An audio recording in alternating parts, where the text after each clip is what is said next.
Hi, this is Steve Buchanan. I'm going to go over the case that we're going to do this afternoon. It's a tough one for me. It might be great for you guys. Let's take a look here. We've got conventional and CT imaging.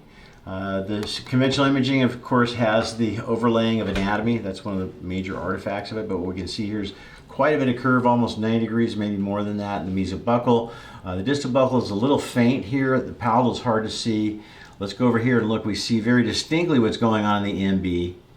Exits there. We have a lesion of endodontic origin centered about that. The distal buccal has a big mid-root kink, so we're going to keep the shape small on that one. Here's the mesial view of the MB root.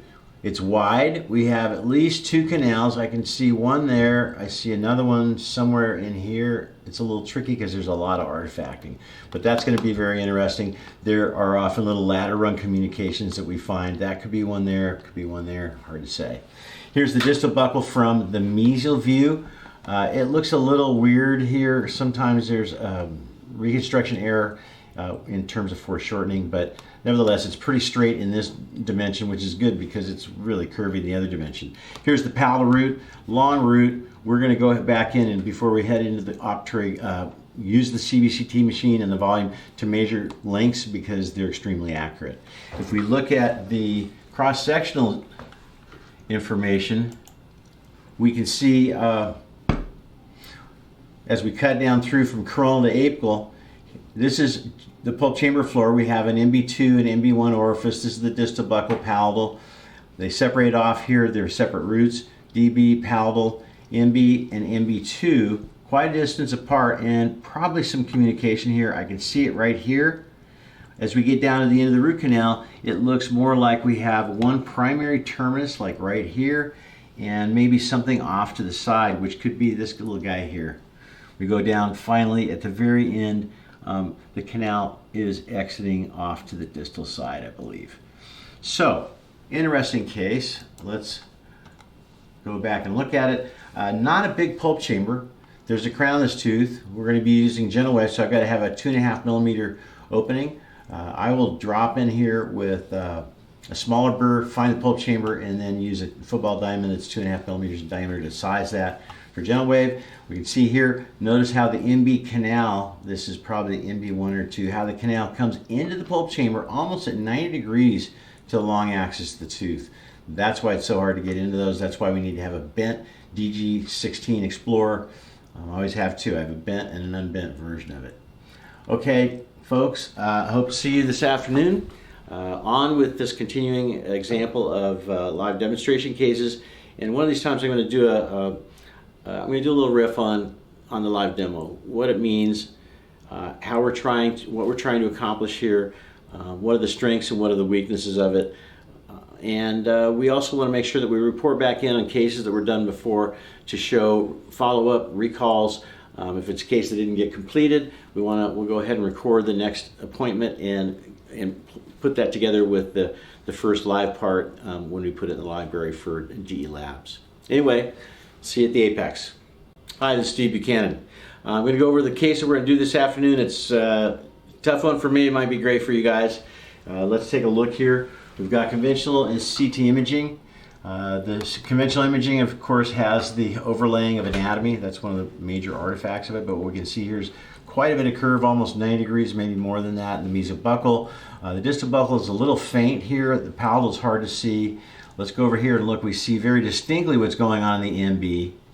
Exits there. We have a lesion of endodontic origin centered about that. The distal buccal has a big mid-root kink, so we're going to keep the shape small on that one. Here's the mesial view of the MB root. It's wide. We have at least two canals. I can see one there. I see another one somewhere in here. It's a little tricky because there's a lot of artifacting, but that's going to be very interesting. There are often little ladder run communications that we find. That could be one there, could be one there, hard to say. Here's the distal buccal from the mesial view. It looks a little weird here. Sometimes there's reconstruction error in terms of foreshortening, but nevertheless, it's pretty straight in this dimension, which is good because it's really curvy in the other dimension. Here's the palatal root, long root. We're going to go back in, and before we head into the optray, use the CBCT machine and the volume to measure lengths because they're extremely accurate. If we look at the cross-sectional information, we can see as we cut down through from Crone to Apical, this is the pulp chamber floor. We have an MB2 and MB1 orifice. This is the distal buccal palatal. They separate off here. They're separate roots, DB, palatal, MB, and MB2, quite a distance apart, and probably some communication here. I can see it right here. As we get down to the end of the root canal, it looks more like we have one primary terminus, like right here, and maybe something off to the side, which could be this little guy here. We go down finally at the very end. The canal is exiting off to the distal side, I believe.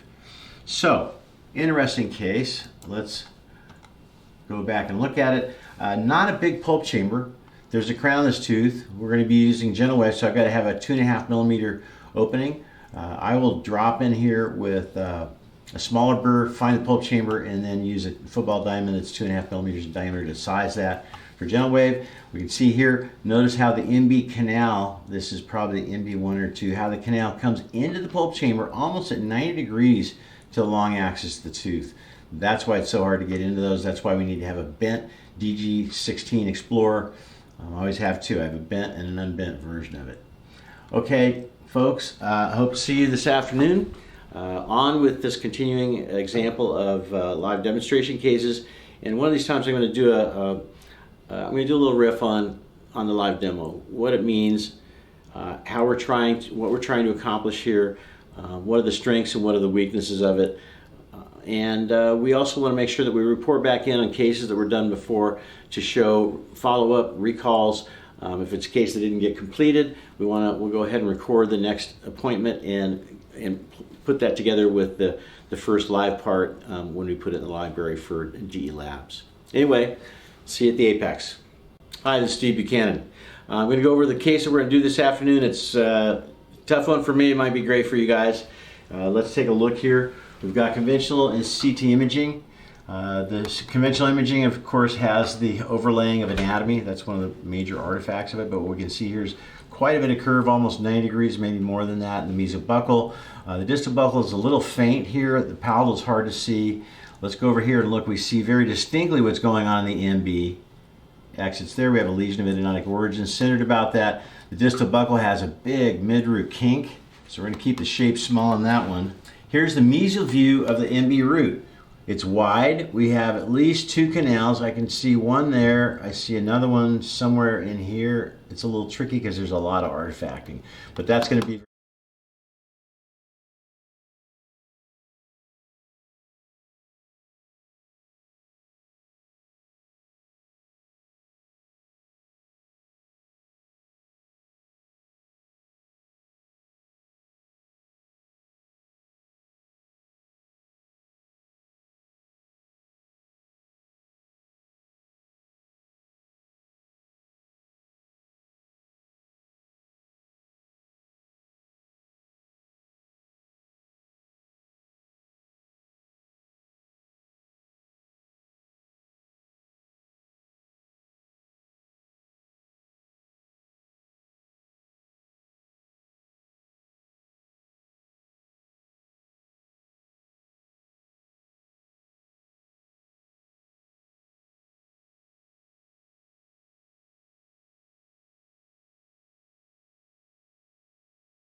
distal buckle root is quite interesting.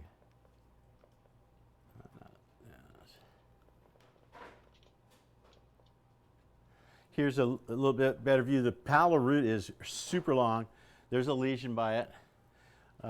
Again, you're seeing a bit more of the curvature here.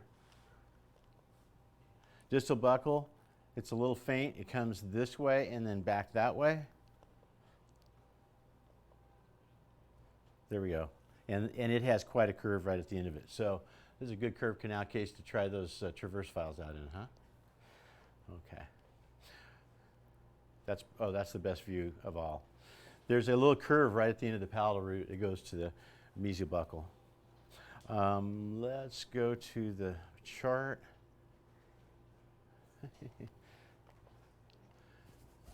Yeah, 10.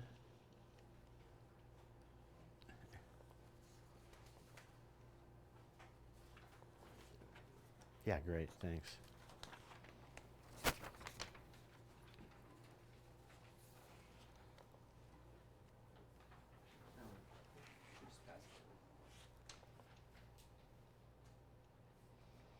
Okay.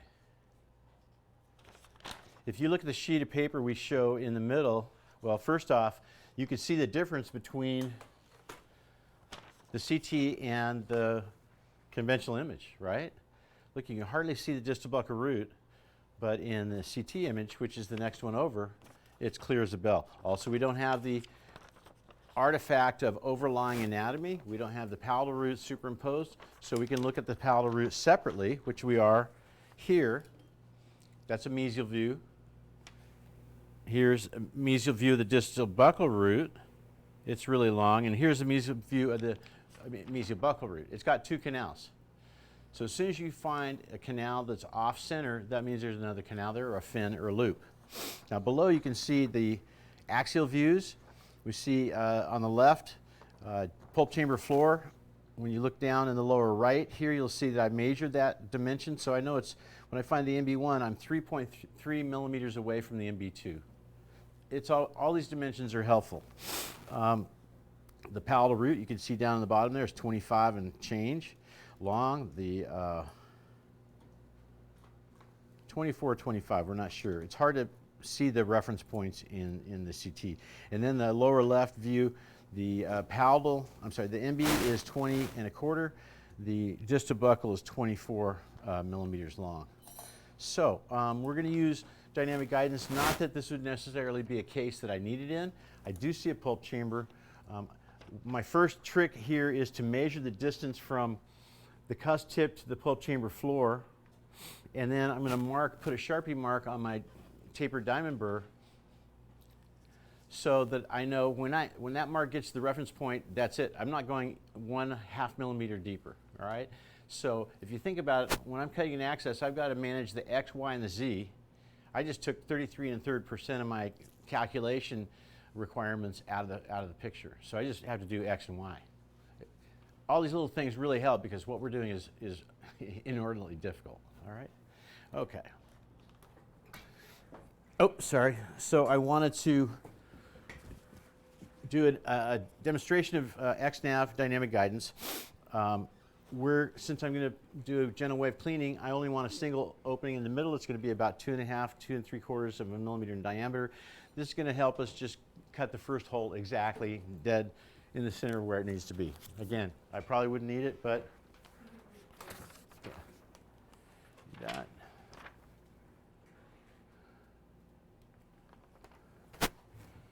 Okay.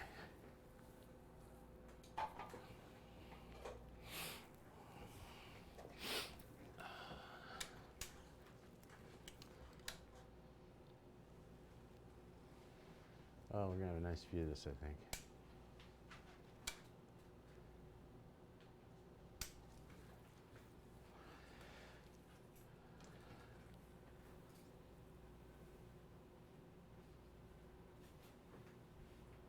Is that good? All right. So I'm going to put a drill in here. This first one is just a point to where I need to go. We don't have high-speed fiduciaries for high-speed handpieces yet.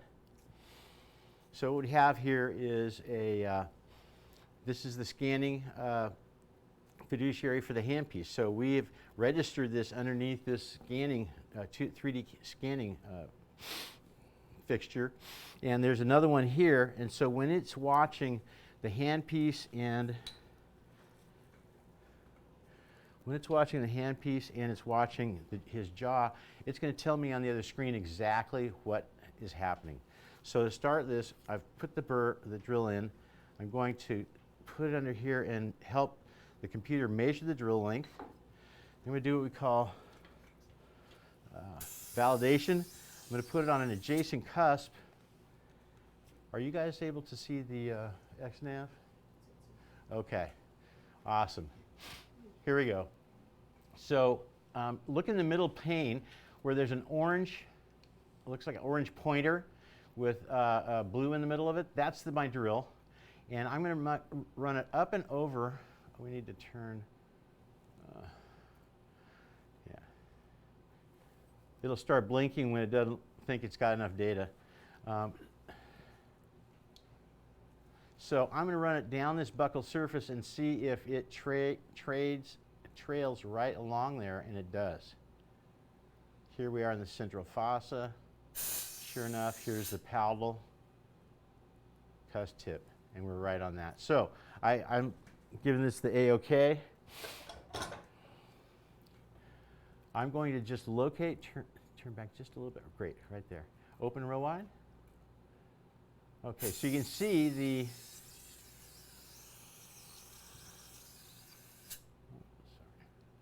little blue dot there, that's the tip of my drill. The tube is the angulation. So that is exactly where I want to be. I'm making a note in my mind. Let's zoom in and see, make sure we know exactly where that is.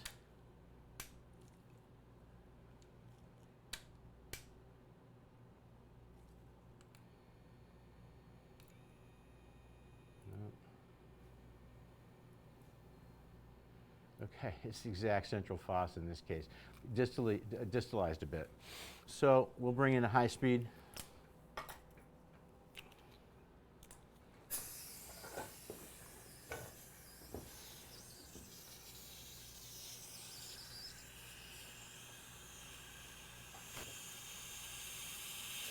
Ready?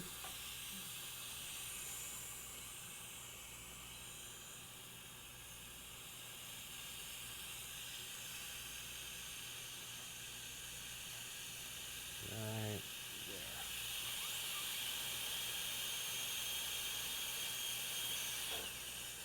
Let's check that. Click drill check.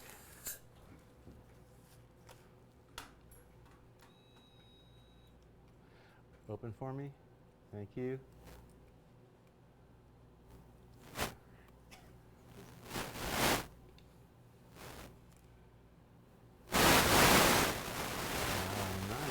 I'm pretty happy. I'm a little bit mesial, just slightly mesial.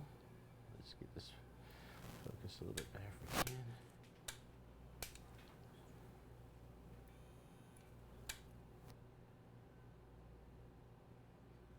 There we go. Okay. I need to know.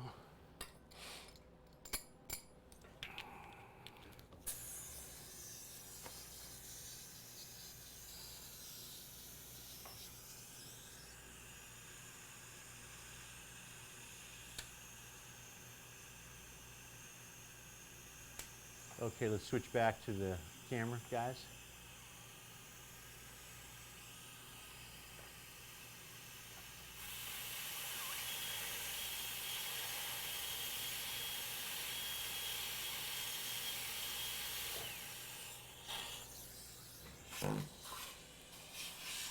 That's a new burr by Kerr that is really good at cutting through ceramics. We're going to go to a round-ended cross-cut carbide burr to go through the cast metal restoration.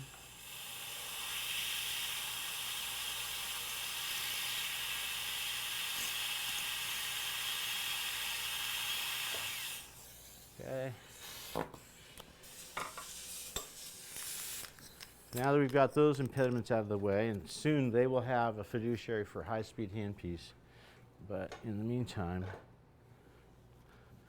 we have to do that little dance. Okay, so coming back in here, navigation's live. Open for me, please.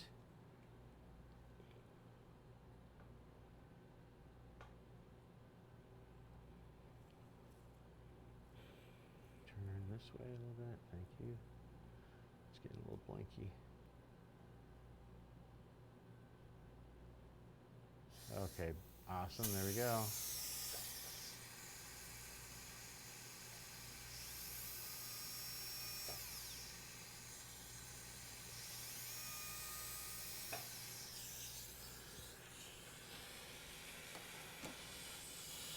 So if somebody's doing a live demo in front of probably hundreds of people worldwide right now, it's kind of nice to just have that thing drop me right in the pulp chamber. I could get used to that. And we are in the pulp chamber. So let's drop a LA diamond burr in there. That's a nice demo. Let's get rid of the gear. In implants, it's awesome.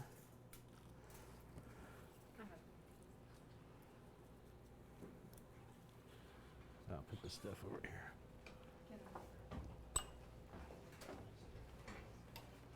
Yeah, let's pull that out.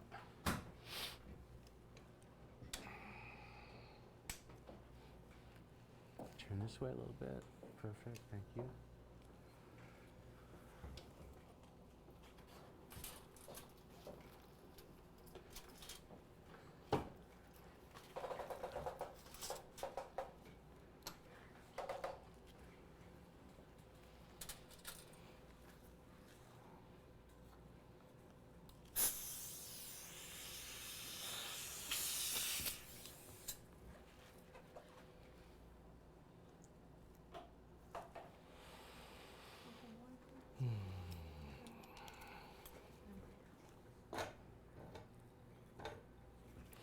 I'd like to thank the YouTube viewers for joining us today. I think we've got a really fun case here. Okay, now I don't have to do the ambidextrous thing. You can see a little air bubble coming up through that. That's interesting. That's drainage. This is the LA Access burr from Kerr. It's got a pilot tip that's non-cutting. So open for me, please. We're going to let this find the pulp chamber floor. And I'm going to cut laterally. Open it up.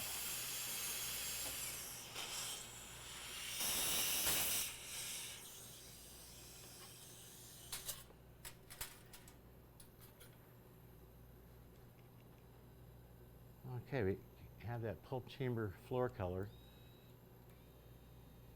I have a mini section there.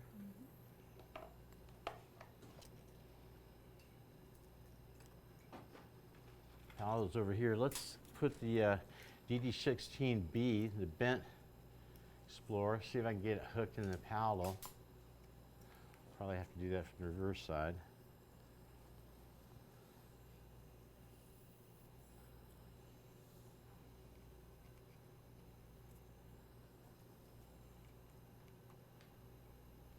Okay.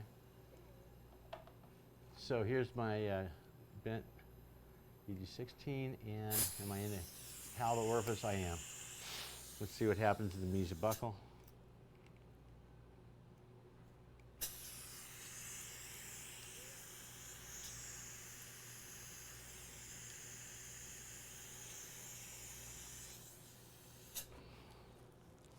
You have a standby mirror.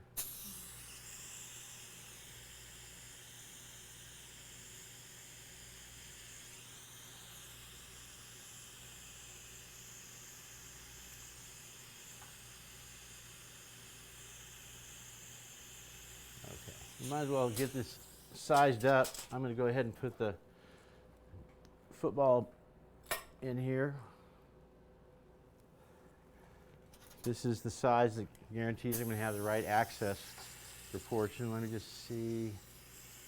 I need to cut it a little bit. No, we're good.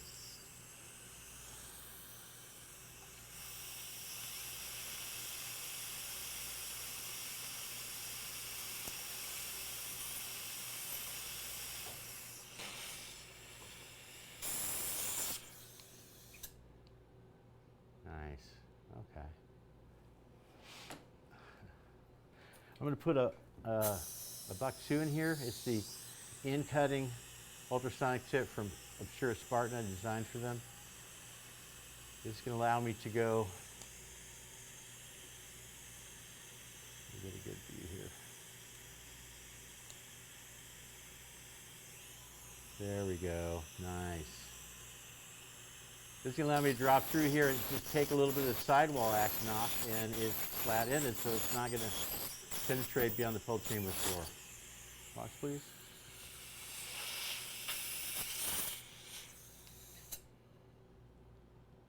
Mini section.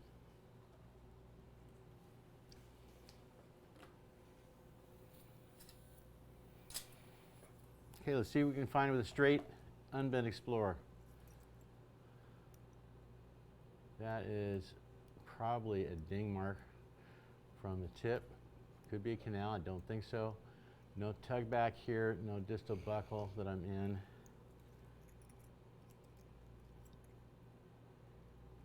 Yeah, no hint there. Here's the palatal.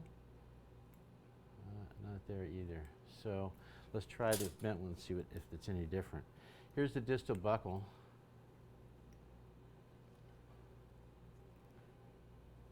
I've got tug back there. So let's get into that first. Here's a buck 1. It's the workhorse, the system of ultrasonic tips. Oh, don't need the water now, sorry.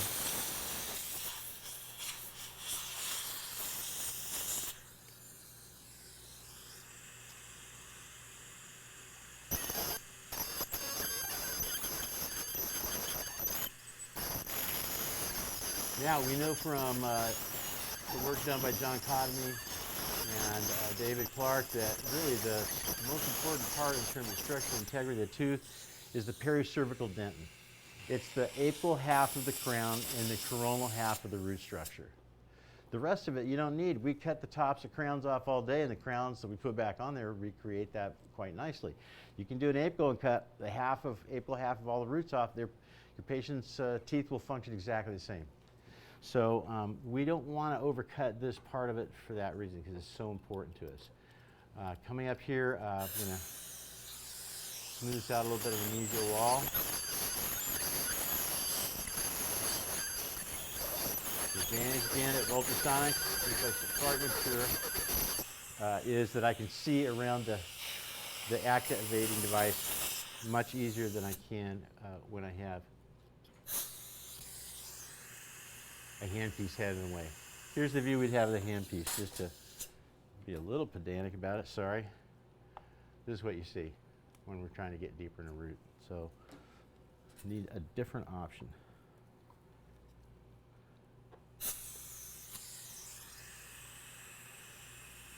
Going to open up over the palatal.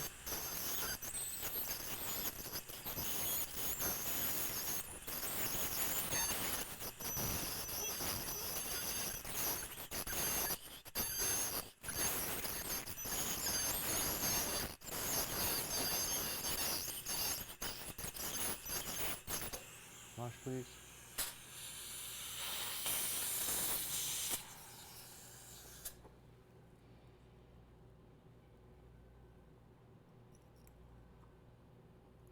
This is probably a pulp horn. We see a lot of these in molars. Underneath here we see, I think, the MB1. This could be the MB2. I got tug back there. Let's see if we can get into a DB. And there we have it. There's a distal buckle. Okay. The self-esteem program for endodontists to teach people how to do root canals. Not to jinx the case, but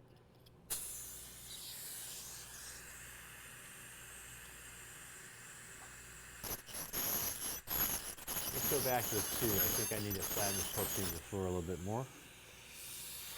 So awesome. It's so efficient to have 2 of these hand pieces because it takes forever to wind them on and off.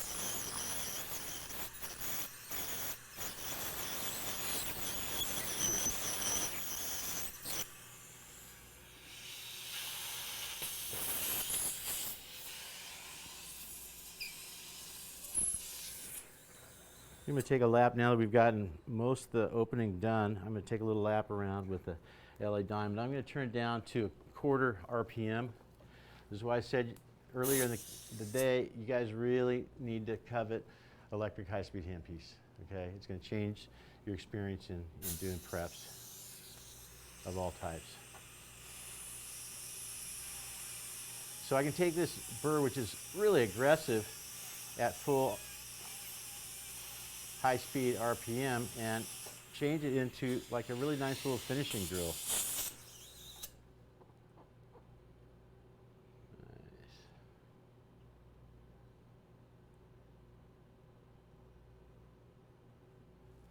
Need to make sure we're not past the pulp chamber floor because this is a long ways in there. Let's measure this.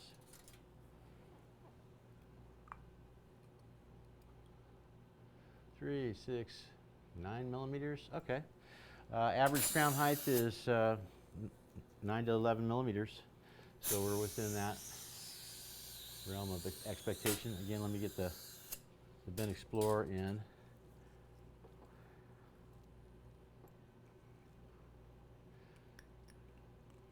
When these pulp chambers calcify, they can become only a half a millimeter high, but extremely wide. They don't tend to get narrower, just shorter.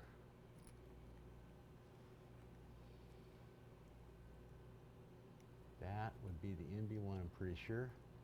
And we're headed right down to it. Let's see if we can put an LA diamond on that and true up that line angle.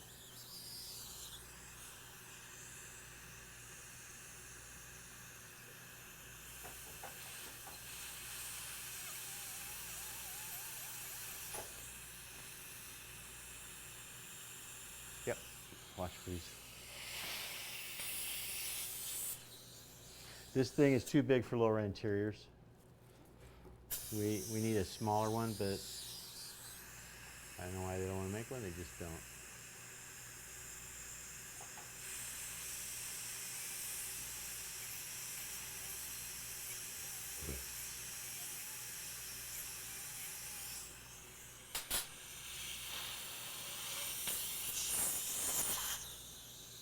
Oh yeah, how are we doing on the distal buckle here?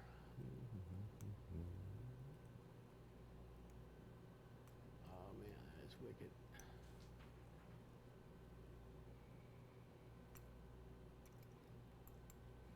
Let's see if I can get a catch with the non-bent Explorer.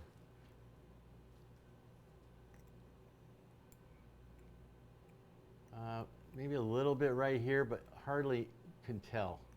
With the bent Explorer, when you're keeping your access narrow, you need the angle more. Here we go. I'm buried in there at least a millimeter, maybe a millimeter and a half. Explorers don't just find them, they wedge open the dent in there. And they're just the right amount of sharpness. You don't want infinitely sharp Explorers because then every time you touch a dent, you'll feel a tug back and you'll chase your own self into the furcation. You want something that has enough bend, enough taper, but is not too sharp again. There's very few applications. Oh, and look at that MB2. Oh my gosh. Merry Christmas. Let's see if I can find that palatable. I was in a tooth the other day that was calcified. The first canal I found was the distal, or was the MB2. Actually, it might have been the last demo we did, and I could not find the palatable, for instance. That was really concerning. All right. There we are, right there.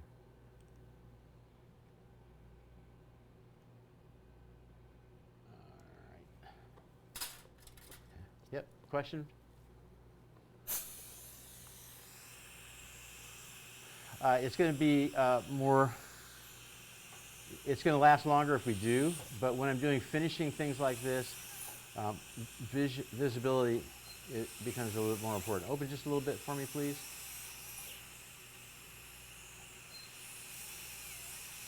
There we go. It's really a splayed root.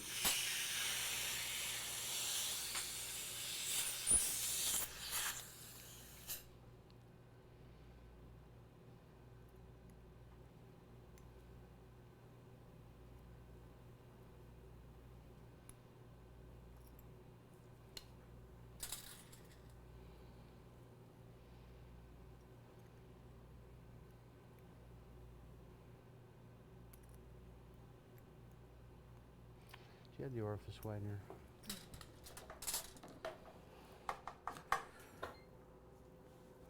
We're going to put a 2508 orifice widener in. This is from the Traverse rotary negotiating file system that I designed for Kerr.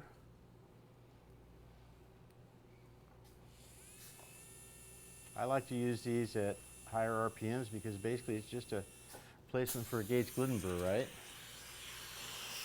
Much faster, much more accurate. Oh, nice. Okay, so now I've got that. Let's see if I can get into the distal buckle. That would be a little surprising, actually, but let's give it a go. Yeah, I need a little bit less RPM, but it just slipped in there. I just felt it. That was fantastic. Okay, we're at 500 RPM now. Let's see where that little guy got caught in there. Can I have some EDTA solution? Okay, you guys, I'm going to show you what the difference is between before and after the smeared layer is removed. If you think I'm here as the expert on everything, I'm not. I'm learning stuff every single week that I'm in practice. One of the things that surprised me was aqueous EDTA is really awesome when you're doing a calcified access. You're trying to hunt your way through there and figure out whether it's a pulp stone, whether it's where the pulp chamber floor is, etc. If you remove the smeared layer, you're going to see remarkable things. Your section's a little bit in the way. Thank you. There we go. Okay. Check out the difference here. So just a weak acid. You know, when we do air water syringe, I thought that it was pretty clean. There's a serious film on anything you wash with air water syringe. So you have to etch it or do some other thing besides just that. Look at this. Look at the coloration we have. Oh, this is awesome.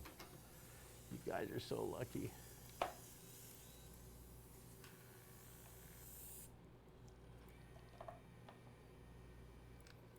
Oh yeah, this is fantastic. So there's a map of the tooth on the pulp chamber floor. Just got to clean it off. Let's see if we can sand this little guy. I want to.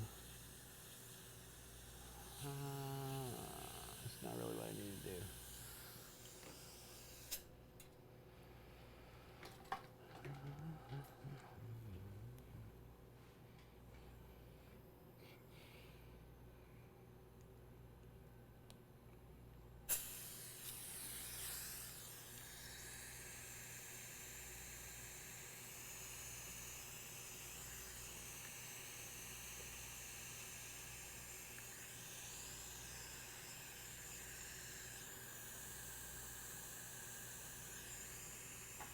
Okay, we're going to widen there's an overhang. We got things nicely started at the palatal with the orifice widener.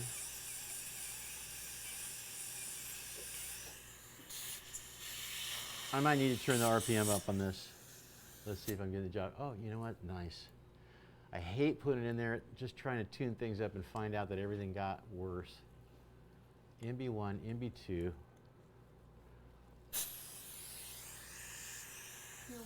I don't know if you've seen this, but I've got these mirror handles on a new signature series that has a small and large mirror on it.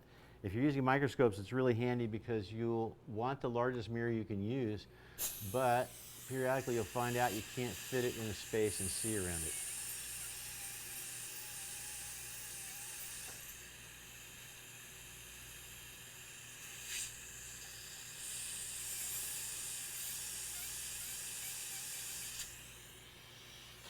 Almost done with the access.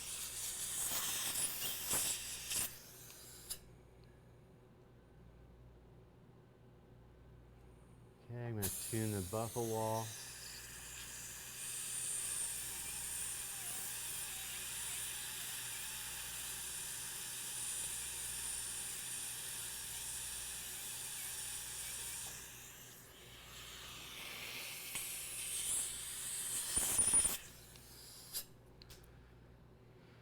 Okay, it's getting a little smoother. Smoother actually helps. It's not, we're not doing this just to look so it looks really cute. Smoother reflects more light around in the pulp chamber. Look how much brighter it looks now. That's nice. Let me just tune things a little bit with ultrasonic, and we'll finish up with that. I'm going to cut an MB2 groove. The MB2 is the most complex canal that we have in an upper molar, and ironically, it's the only one without a line angle leading to it.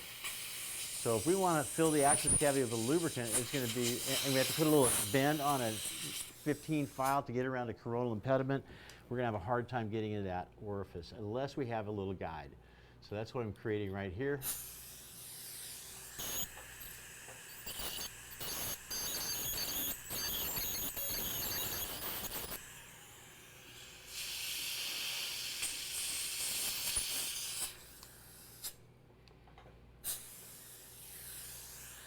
So I get it started with the ultrasonic,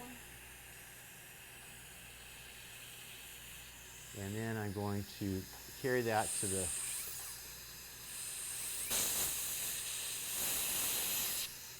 just a slight indentation at the halo surface so I can find it.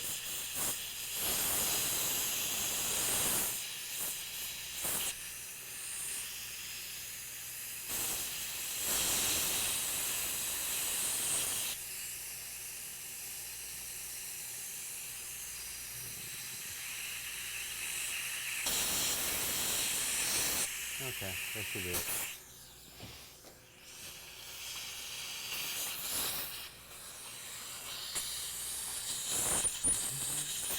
All right, let's see if we can get into that distal buckle again. I felt this thing just pull in about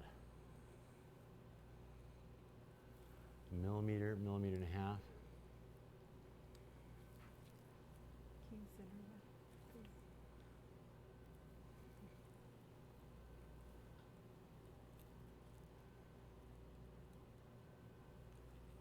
There we go. That wonderful feeling. You see the file go into the root. Okay. So access is interleaved with negotiation. You have to negotiate in the canals a little bit so that you can open the orifice up. Look at that. You can open it up enough to get your rotary files in easily.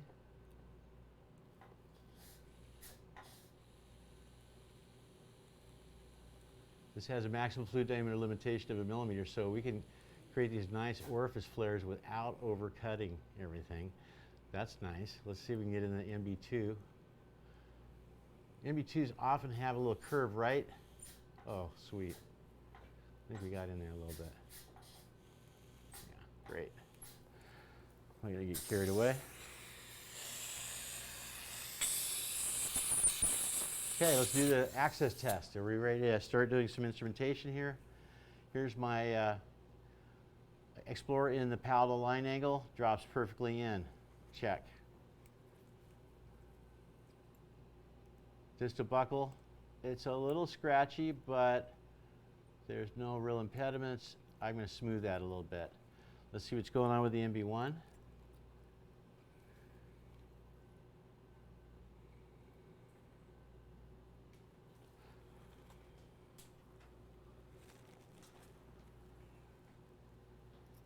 MB1, line angle, in.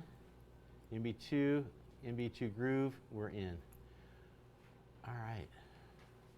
I think we're good to go. This, yeah, nice.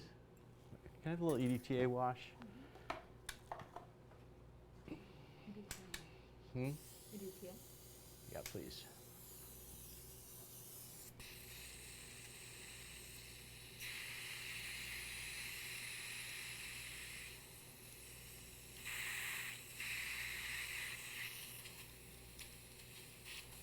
So much easier to demonstrate in upper molars than lower molars. Wow, what a difference. Okay, section, mini section.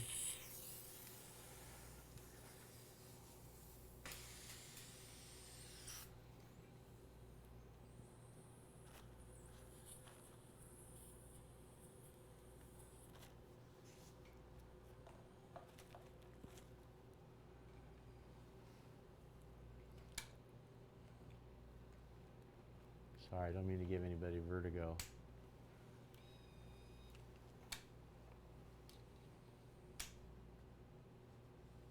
That's a bad angle to look at this with.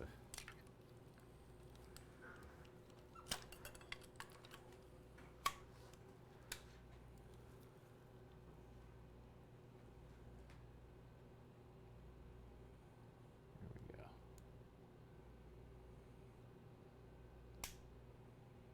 Nice. Okay, we might need to clean out a couple of little lateral areas, but in terms of functional entry into each of these canals, I do want to tune that distal buckle line angle. Other than that, we're golden. So we're about ready to start doing our negotiation with traverse rotary negotiation files.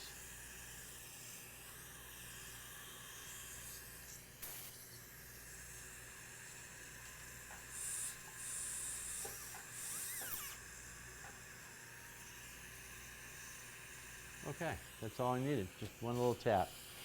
Float it up with some lubricant and get some canals negotiated. Yep.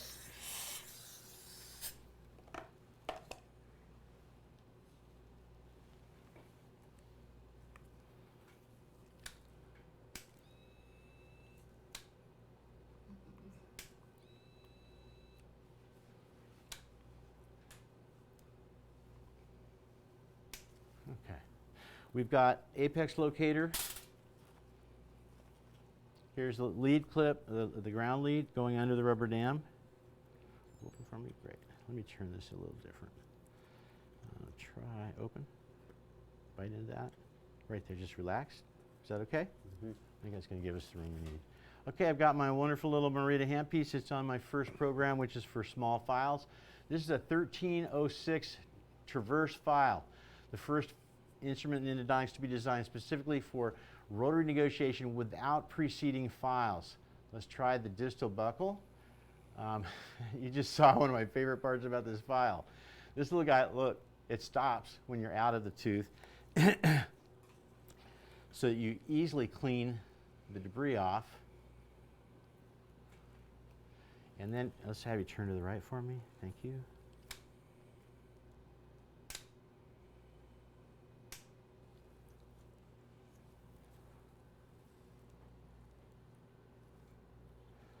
Every time you clean it off, you're going to look at the flutes. You're going to make sure that you don't have any unwound flutes. Sometimes I find myself, as I told you earlier, putting my foot on the foot pedal, which is not even connected to this handpiece. Turn a bit further to the right, please. Thank you.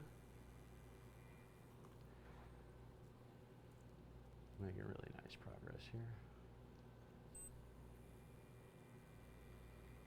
This is a long canal. I'm expecting it to be, what, 25? 25.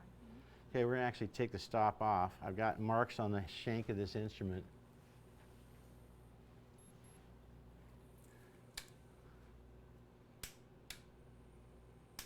I'm giving you a good view so you can see the see across the reference point like I will.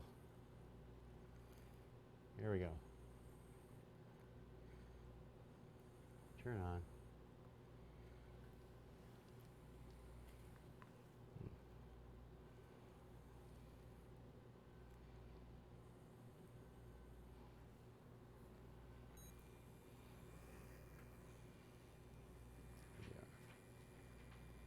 Okay, we passed the 24 millimeter mark.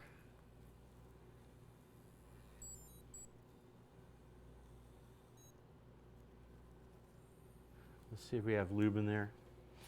The file will carry a certain amount of it off every time. Yeah, we're a little out. Hold that for me.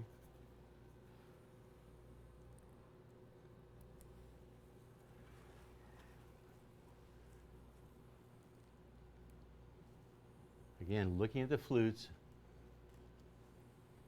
They're looking good.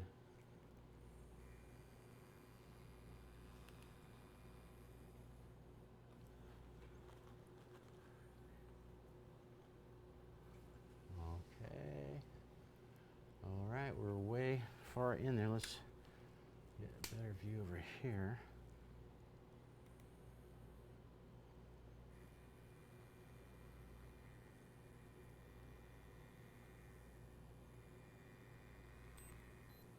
All right, you know what? I'm at the limit of this instrument. Let's use the apex locator, which is also attached to it. You have a, yeah, 31 millimeter 08K file.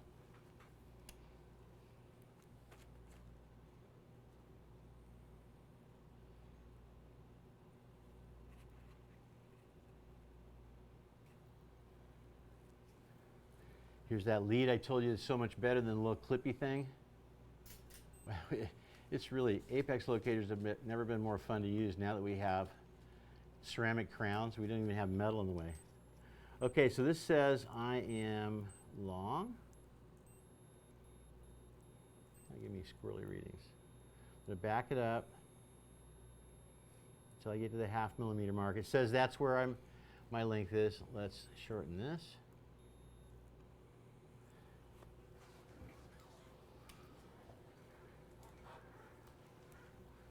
Length in the distal buccal canal is 24.5 millimeters. Reference RCT. Yes. I'll take a 10 at that, and a 15. So we were at length. We were at 25. 24 and a half.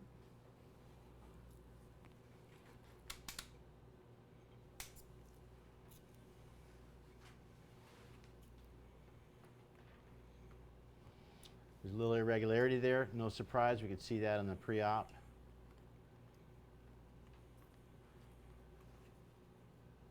You can be really mean to these files. You can crumple them and you can pigtail them 3 times. They won't ever break unless you rotate them more than 90 degrees in a clockwise direction. Do not want to do that. I'm going to give this 15K file a little bit of bend because it's now the first instrument that starts getting a bit rigid. I want to engage any impediments.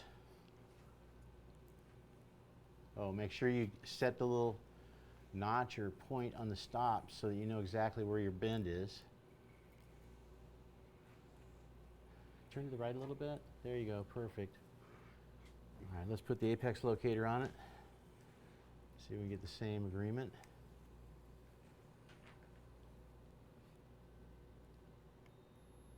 Now it says I'm long. I could feel it click past the end of the root canal. Turn it, it's a little glary. Yeah, turn, there you go. All right, that actually is giving me a perfect reading. So our length is confirmed. Wait a sec, you know what, let's get a bit, I think I've got a parallax area here. Indeed I do. You don't want to reference the side of an inclined plane. That's a really bad idea. So this file is 25 millimeters long.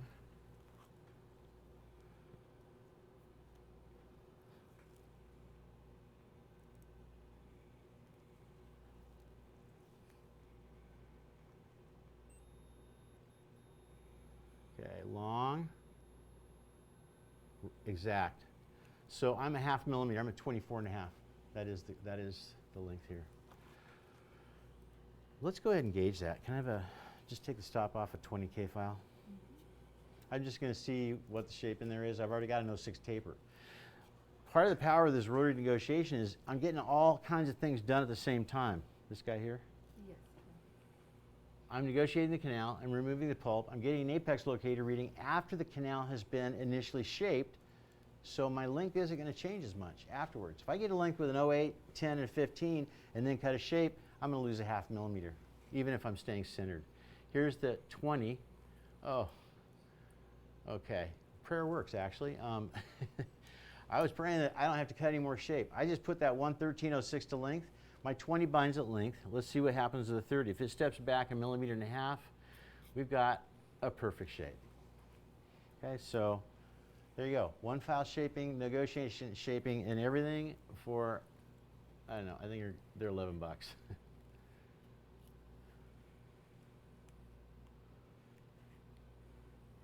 All right. Last act of the file in that canal.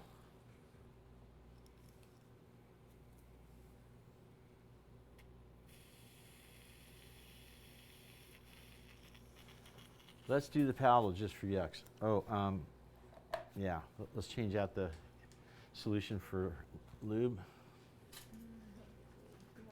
I have it. For like a 1806 for the palette, Yeah, please. no stopper. Okay, so we're going to do the palatal.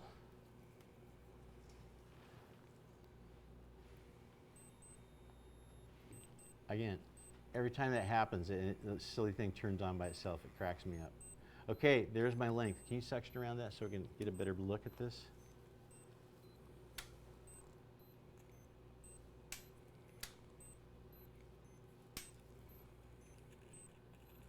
Wow, no great reference points, are there? Okay, I don't think I've done this 3 times before, but I'm going to reference it by the distal buckle. That length is 25 millimeters to the bottom of that hand piece.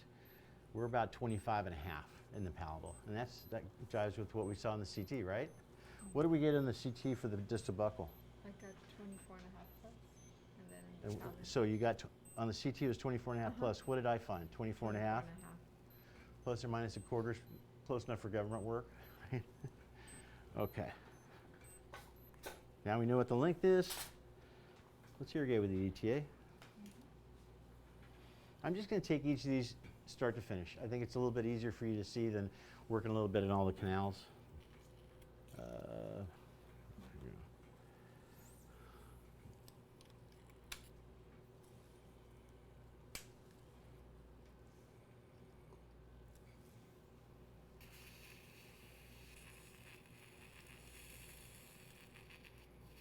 Suddenly, all my irrigation in the distal buckle goes, you know, to mid or root or beyond. Let's gauge. I want EDTA there as I gauge because that's going to help me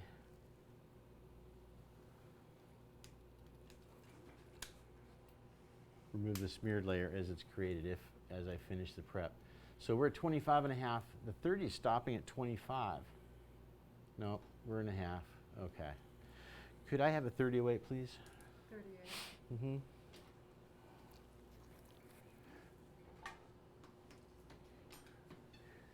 Take the stop off. Can I give it 31 then? Yeah, yeah, sure. I'd love that. 25 and a half. Okay, so I gauge it at a 30. I think it's probably a little bit bigger, a 30, 35. I'm going to cut a 3008. Remember, we're picking an 08, but it's not getting bigger than a 1 millimeter MFD is going to let it. Here we go in palatal canal. Good. Oh, we need to change my program to the higher torque limit. It just backed up on me. Here we go.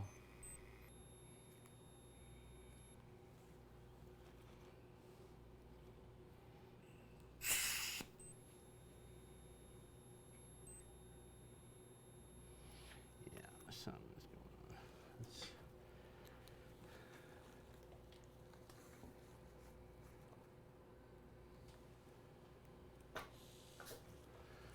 Okay. With RPM. RPM 500 RPM. Yeah, it's taking a fair bit of torque for this. Let's irrigate with EDTA. It's made a massive cut.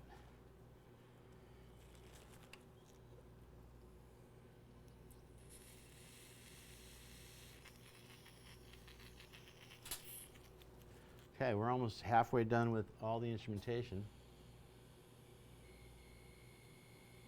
That's my torque limiter. Okay, we don't stop. You just let your foot off.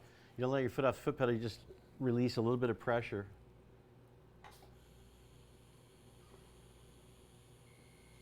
All right, I believe we're there. Let's look at the end of the file. There's no debris in the last couple millimeters of the file. That's interesting. It may be larger than a 40 or a 30.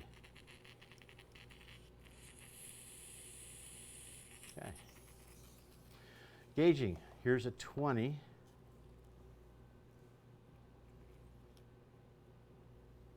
That goes through. Here's a 30.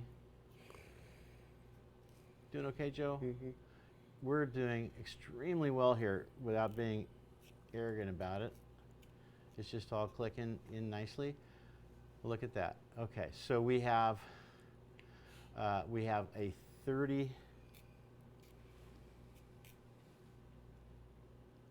Just past there a little bit. There we go. Remember that little curve I told you about? That's what's hanging this up. That's why I don't want to give this a big fat push. I think it's perfect. This is probably fitting right at the apex of the curve. Go back here, see what, there we go. That is finito.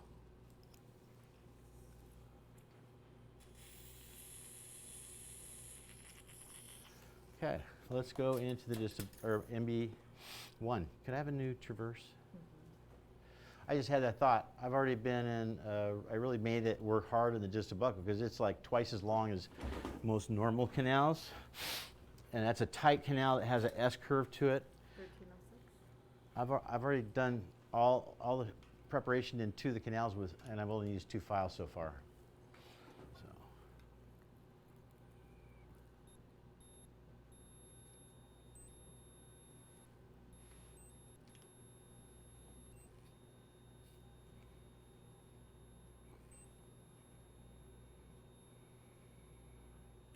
This is acting weird. I don't know what it's. Change the setting. Huh? Do you have to change the setting?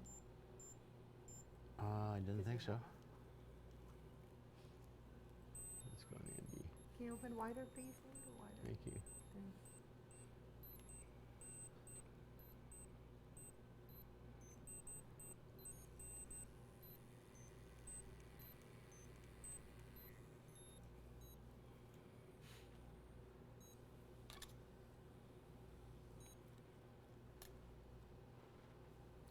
Okay, where's the debris?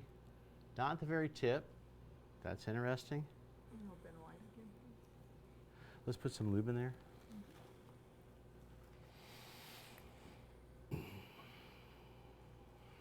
Our estimated length in the mesial buckle. 21 and a quarter. Okay, I'm going to set this close to that.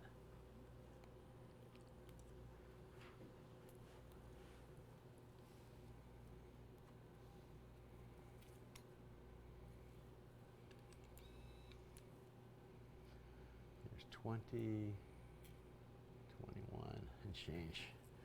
Okay, here we go. MB.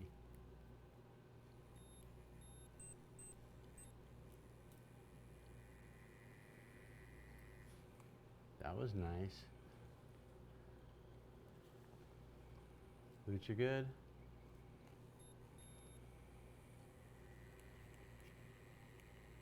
Nice. This thing has wild curves. That's why on these first files you want something with a little tiny tip that's not going to bind. There we go. That's it. Let's adjust the stop. Most likely all my preparation of this canal is finished already.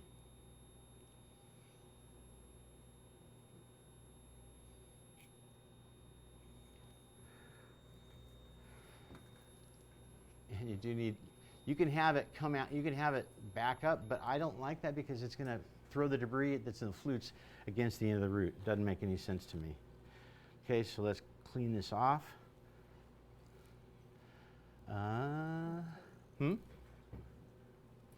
Let's go to the, no, we got length. Oh, I need to measure it for you. We're at 22 millimeters. MB1, 22. Sorry? 22 MB1, MBCT. MB1 is MB cusp tip, MBCT. Yep.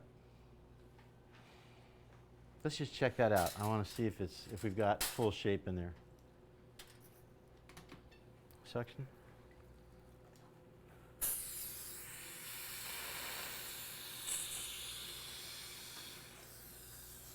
Actually, was a little concerned that this could be one of those nightmare cases yet again. It's going really nicely. Okay.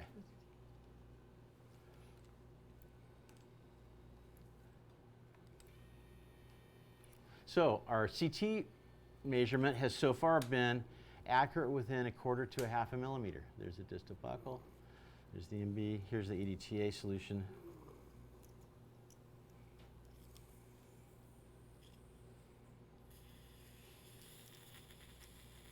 And when you irrigate one of the root canals, irrigate the other ones. You're already in there. Takes no time at all. Okay, so gauging. Here is a 15 at 22 millimeters. Is that correct? I think I've gone at 21 and a quarter. Oh, okay.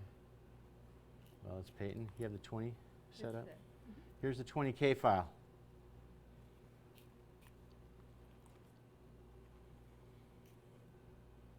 That's 23 and a half. Aren't we at 22? 22, yes. Yeah, let's see what this measures. Yeah, it's 23. Oh, this stop is useless. Get me another file.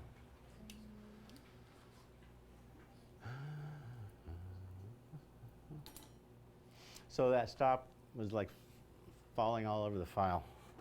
Not dependable. 22. This is what? 22. Great. Here we go, 22 millimeters. So, how did I figure out that wasn't measured correctly? Well, I'm aware of all these dimensions. I'm looking at the stop. The stop's 1.5 millimeters in diameter. It's pegged up against the 25 millimeter handle, so the bottom end of it can't be more than 20, can't be less than 23 and a half, okay? We have so many things to measure. Look at that. We're binding at length or slightly short. If this thing steps back the width of the stop, it's got a nice 06 shape in it. There we go. All right.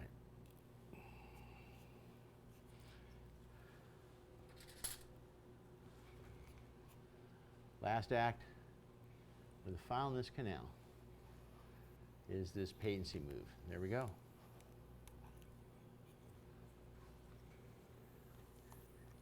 All right. We saved the best for last. We're going to go to the MB2 now.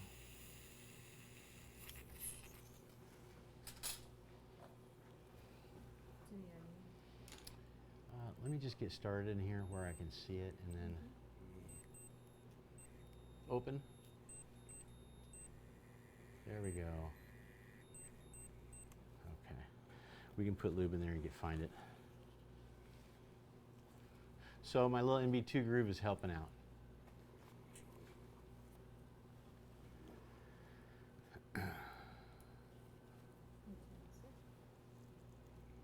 And this is at what length? I didn't measure enough. I What? have an estimate for the MB2. Okay.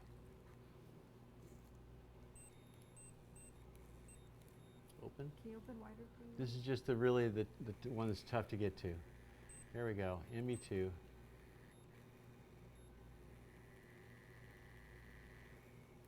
It's hanging up. I want to see if there's something in there. Could I have an 08K file?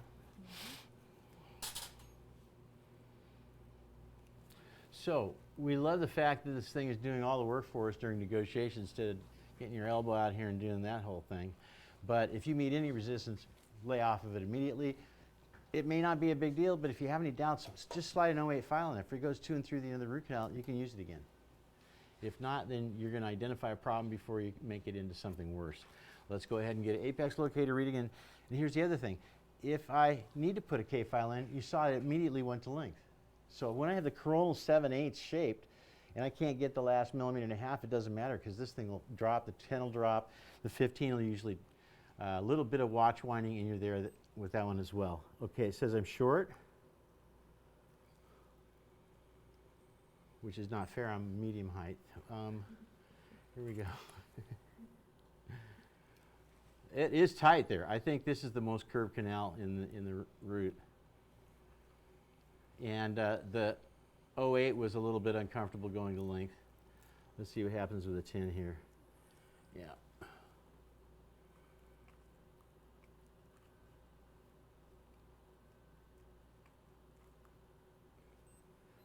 Getting closer, says I'm beyond, which makes me so happy. I tip it. There you go. I'm going to show this in the camera. Yeah, show 'em.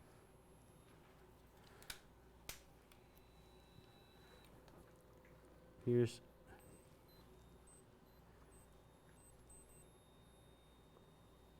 there you go. Can you see that mark there? That's what we're looking for. Now watch me roll the file out and then roll it in. So this is how we adjust it. You don't push and pull it. You just rotate it, and the flutes are a perfect little vernier gauge. All right, nice. We got a 10K file to the end of the MB2. It can't be too heinous.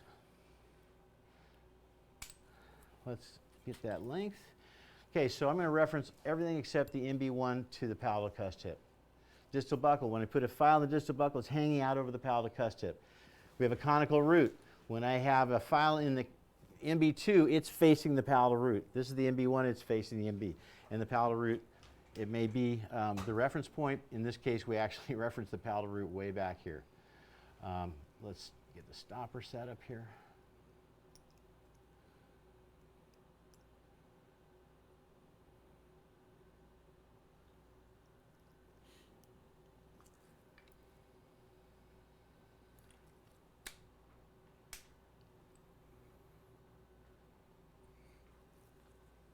Okay, that is pretty close.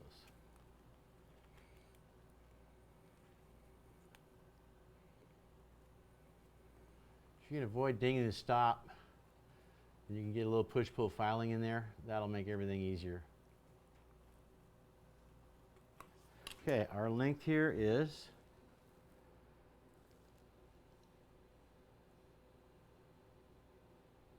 22.5 millimeters, MB2, by the palatal cuss tip. Okay, 22.5.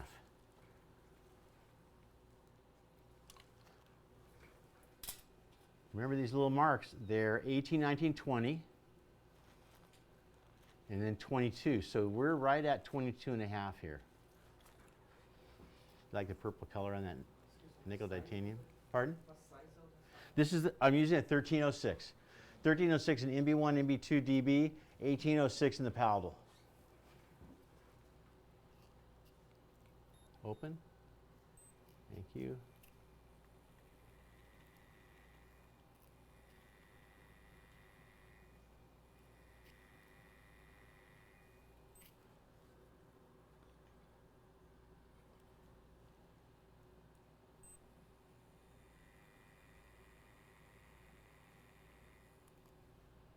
Okay, when the flutes are all contacting dentin, as you get closer to the end of the root canal, you're going to be filling all the flute spaces in a 1 millimeter move. When you start out and like you see the thing drop halfway in, don't sweat it. You don't have any problems with any chip spaces at that point. But as you get closer, it becomes more critical. As soon as they bind up in there, they're going to add torsional stress to the file.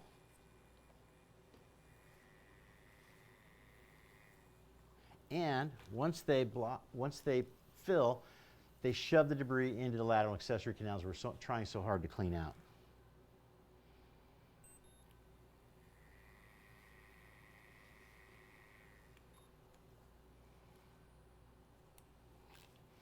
Do some lube. Joe, things are going really well. We're almost done with the instrumentation.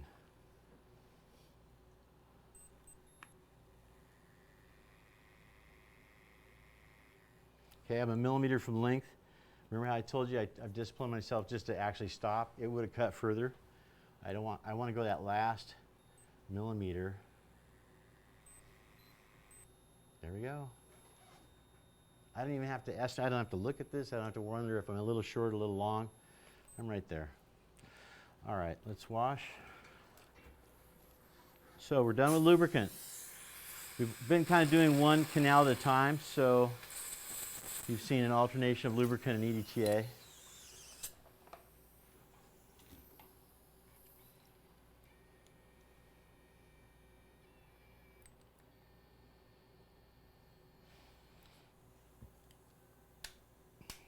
There's the MB. You know what? That could be a little smoother. I'm just going to touch that. Also, I think there's something underneath there. See that little white stuff right there between the MB1 and 2? That's a little bit of tertiary dentin.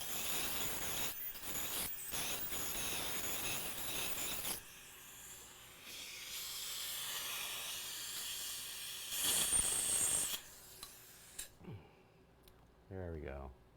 Just so you're more patient with yourself when you're learning these new instruments and techniques, it takes me 6 months to learn how to use the instruments I designed. That 2, I didn't use that 2 for the first 2 years I had it. I didn't understand what you could do when looking for MB2s, and it's just amazing.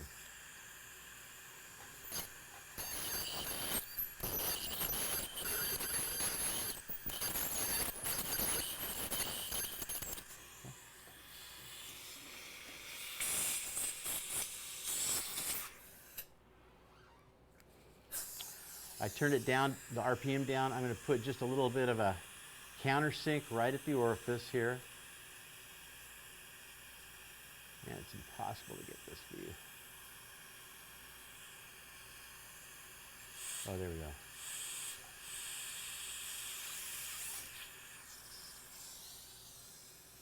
Air. Okay, much better.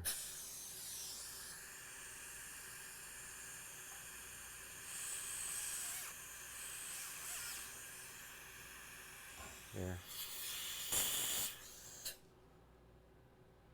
Yeah, we'll probably see that little ding when we finish, but you know, I still got some junk in that isthmus area.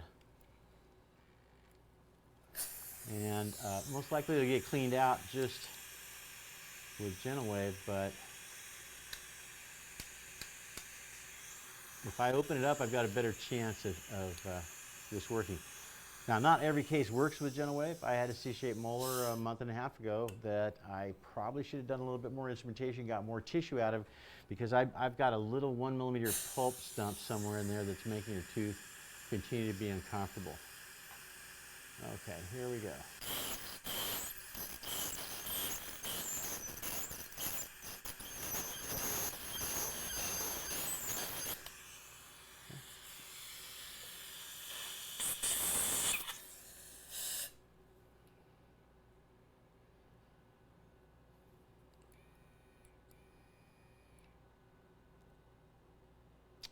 Okay, you can see that little isthmus line. EDTA solution? Ready? Okay, 1 sec. It always looks like a little attached ankle right here isn't anything I'm worried about.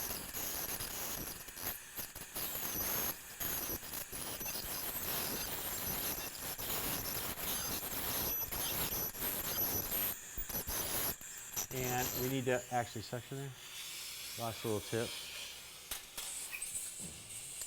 In the lab, your ultrasonics have been used. They've all been used before. They're too expensive to replace for every course. So if it just comes apart, it's because it was already broken probably before you picked it up. These are really tough. How often do you think we need a new one of these? Once a month? Once every 2 months? Maybe once every 2 months. Sometimes 2 or 3 months. When you first start using these ultrasonics for endo, you're going to break a lot of them because you don't have the light touch that you find that is actually more effective at cutting than a firmer touch.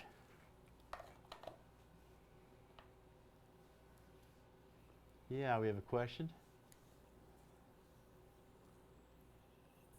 Yes. Principles of royalty negotiation start with getting a file that's designed for it.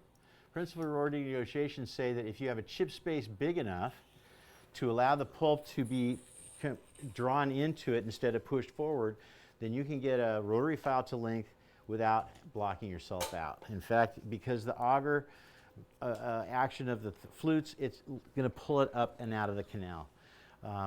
Then after that, we couldn't have made these files even 10 years ago. They're so tiny, and with the heat treatment, they're really prone to, they're not prone to fracture at all. They're very resistant to fracture. All files break, but some files break more than others.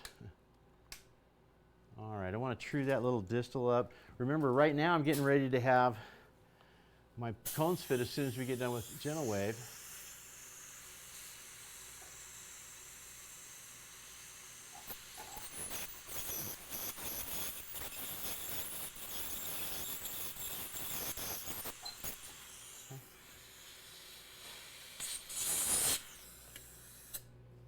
We don't want to have any pulp horns that would impede the exhaust flow of the fluids.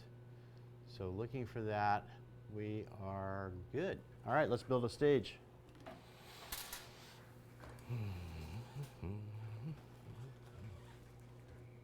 Nice.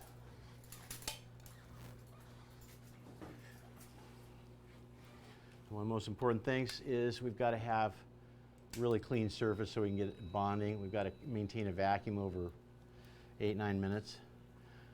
We were having trouble getting the stuff to stick. We were doing things like air braiding crowns and porcelain, even natural teeth, trying to get a better surface, and what we found out was all we had to do was scrub it with alcohol cotton pellet.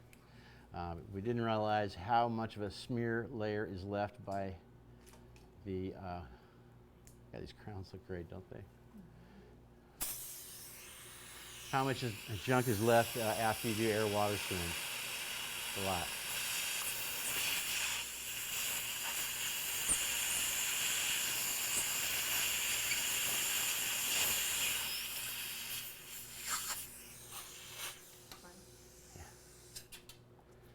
Yeah, we should put a sponge in the access cavity, so I have to dig this stuff out later. This is sound seal, very similar to Cool Dam. It's amazing, it's even the same color.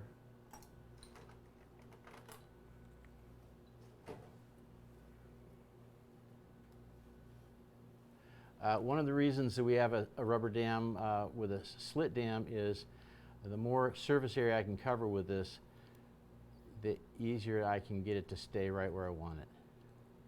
All right. This is my Sapphire Plus curing light. This thing is one of my favorite toys. For you guys that do bonding all day long, how can you afford not to have one of these? This is going to save like several months of your practice career in 5 seconds instead of 20 seconds. Come on.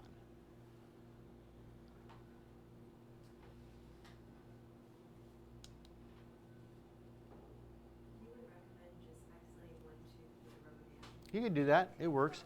But if I have this material on adjacent teeth, I have a little bit better lock, that's all. So, this is the former. Do you have another tube, just in case?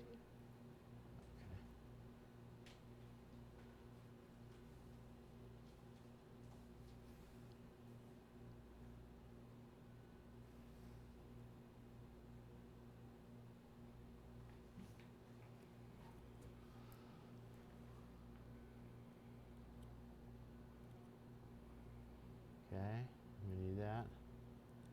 You always run out of the material right before the end. Actually, we may make it to the end here. Here we go.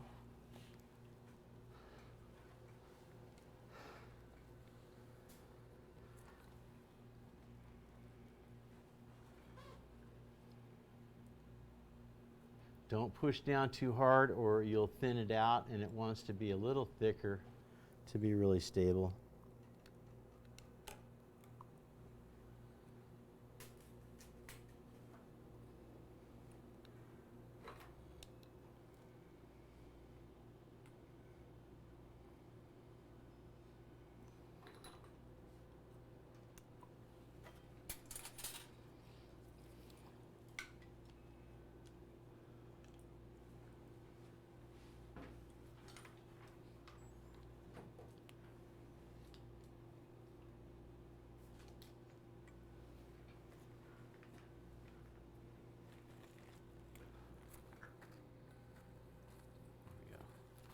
Take that for me.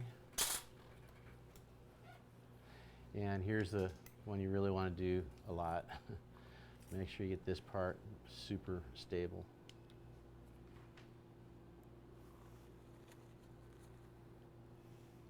Okay.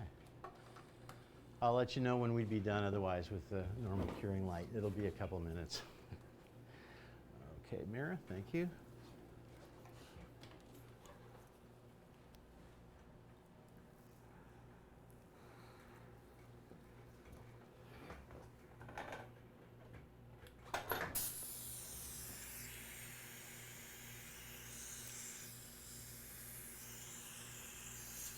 So now I'm going to trim this.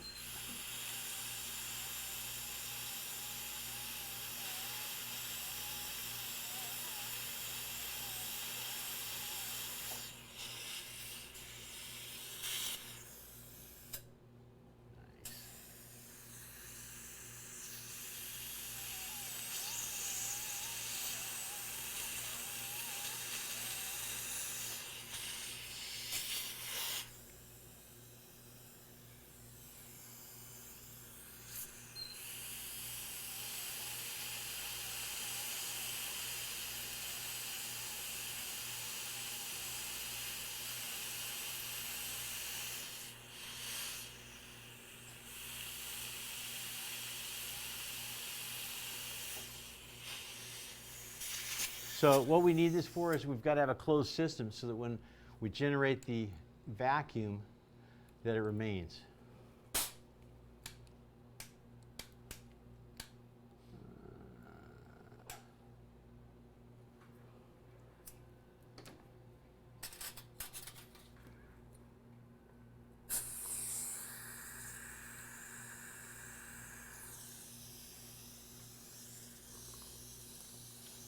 Okay, you don't want to have any little fins in there. What is that little shape there? Let me just put this, make sure that I feel like we have enough room around it. I believe that, yeah, we're totally safe. Okay, let's measure.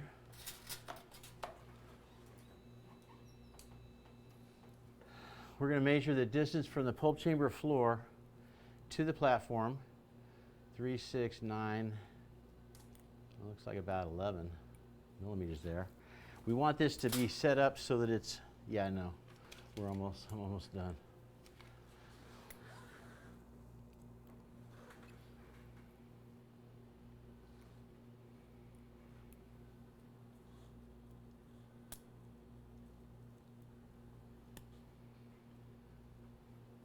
Okay, we'll use that guy. It's a 9.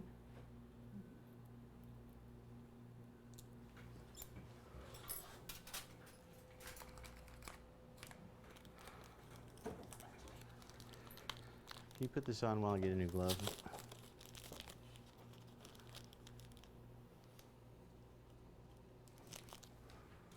Show them under the camera how you do that, because it's critical that you get this thing sealed around the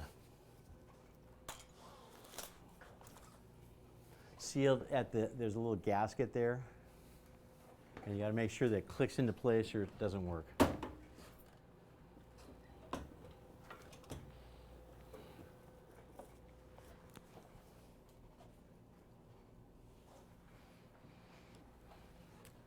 Never get my hands back in a pair of gloves for 5 years without this. I got little sweaty hands.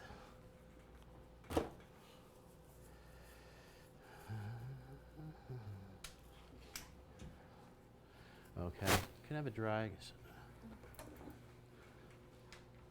is.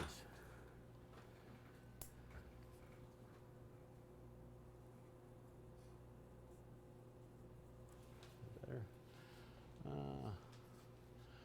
You know what? We're gonna have to go up inside of it. I think it's got a little dust inside. Okay. Remember, that's how it looked when we got it.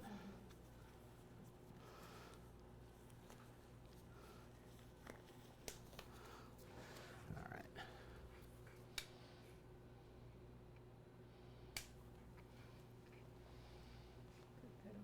I got it. Okay, this is going to take about 8 minutes.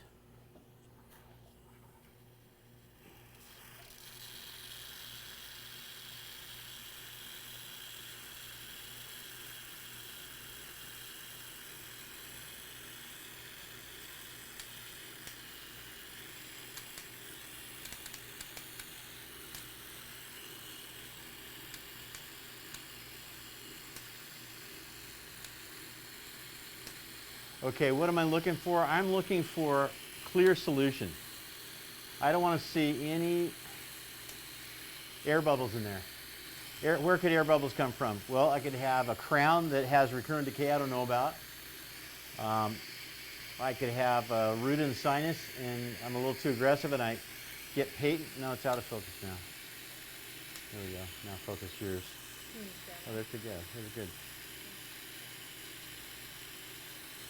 Okay, the first thing it does is a leak test. We're almost through that. Okay, it's convinced itself that everything is operating the way it should be.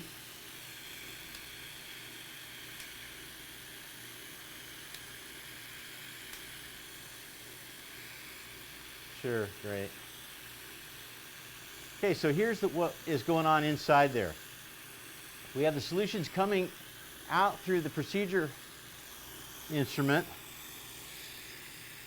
and it's shot at 6,000 psi down the end of this tube, and you see the little struts on the end.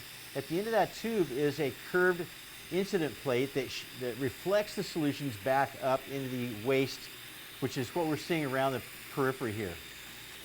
When it hits that incident plate, it vibrates it like a tuning fork, and that's what creates the sonic energy that goes down the canal system to the smallest canals and activates them and cleans them first. The most apical, the tiniest lateral canals are the ones that this is going to clean first. So we're a minute into the cleaning cycle. You can choose longer or shorter cleaning cycles. I don't, you know, you're paying $100 a procedure anyway, so you're going to use a long cycle, I think. We're at a minute and 17 seconds. This is a 5-minute procedure. It's 5 for this? Yes. Hypochlorite is 5 minutes.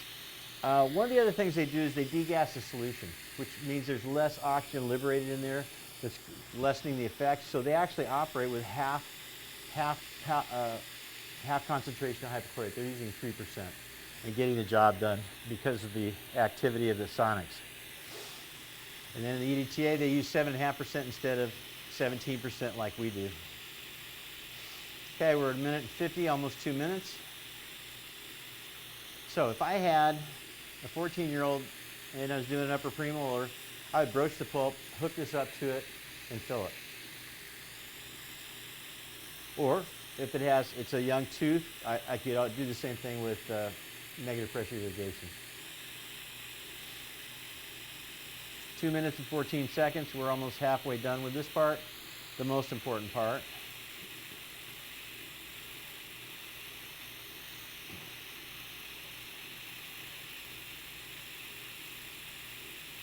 In anterior teeth, we can't make an access this big, so the active tip doesn't project into the access cavity.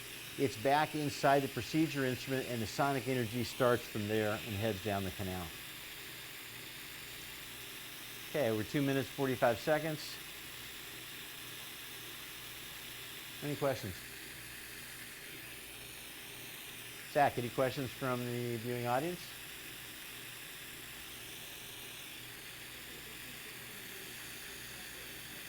Okay. I'm sorry, what?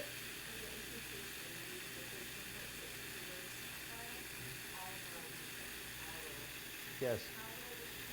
I used the 1806 Traverse. And the palatal was the only one that was large enough apically that I had to create a second shape. Right. So really fortunate. And those really windy buccal roots, it would have been a lot harder to get the GTX files to length than it was for that Traverse.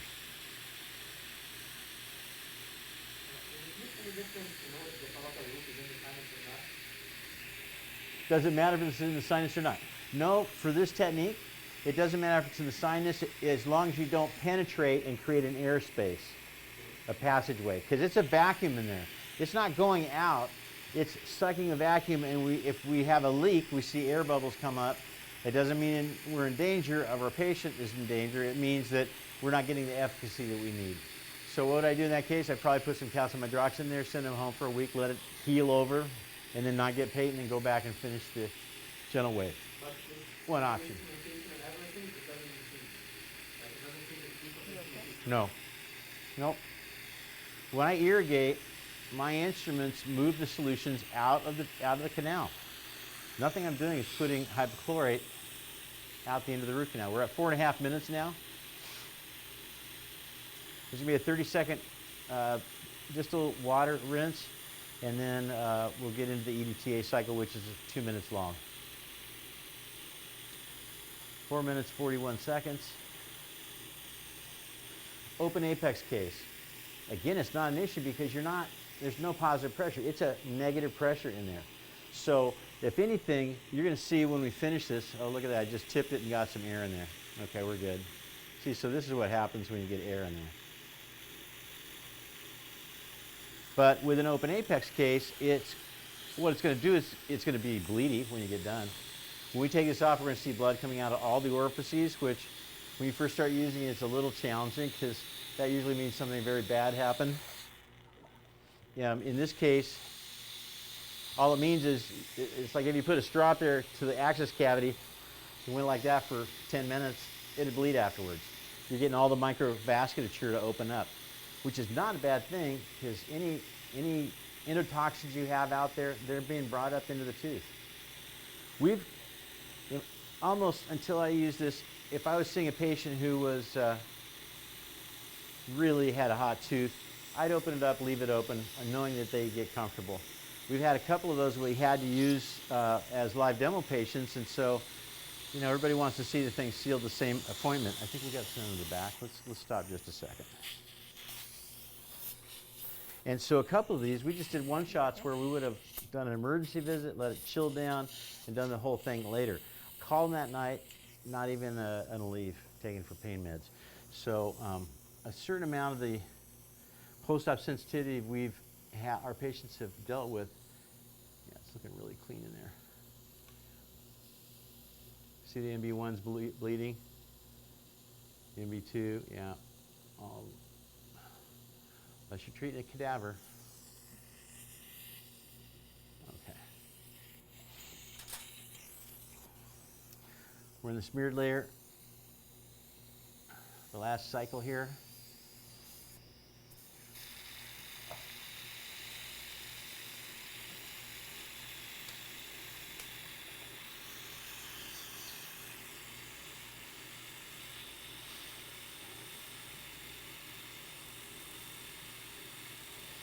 Half a minute.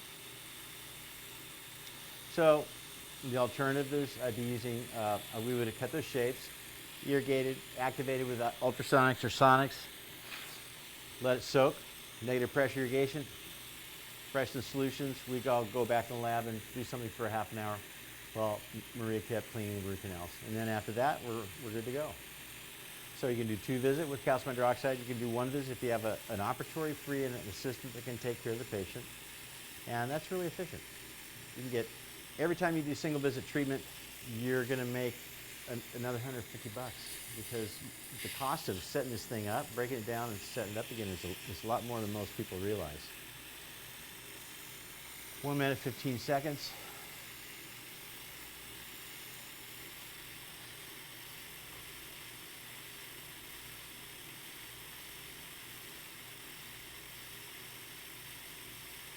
And as in terms of this slit dam technique, use that a lot. It's really handy. If you have interproximal decay, I would never want to do a single tooth isolation. You definitely want to have that whole thing open and protected. There's implant cases. I put a rubber dam on because I can control everything. If I'm doing an up fracture, putting an implant in, I'd always rather have a rubber dam on it if I can. Okay, we're at 2 minutes. It just finished. It's a 15-second rinse. We're just about ready to finish your root canal, buddy. Yay. Yeah. Was it my, okay. Yeah, great. All right. Cool. Just gonna go get some hypertonic saline that we keep chilled. It helps the control the bleeding. You get really nice hemostasis from that.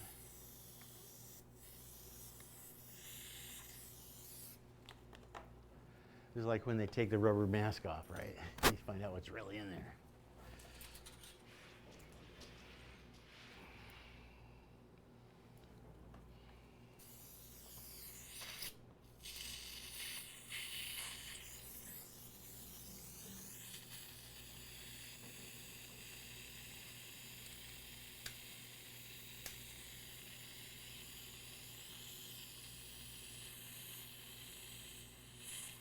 So the hypertonicity and the chilliness does a really good job. They have a really nice blog site. You can chat with other clinicians and find out what they know about it. And one of the guys that's doing gentle wave said he found that caffeine was the best antidote for the bleeding issue. He said, like, you put it in the root canal, what do you do with that? He goes, no, you just let it sit there for the time it takes you to go have a cappuccino. When you come back, it'll be all ready to go. It's like you're watching it is the problem.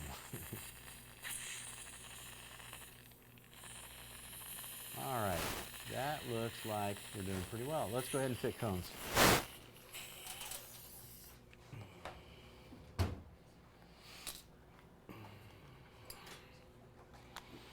Okay, I've got a 2006 shape in the mesial buckle. And the distal buckle. Here's where your access pays dividends, right? I didn't have to get a mirror out. I didn't worry about my cone buckling in there. Distal buckle canal. Pulling it out.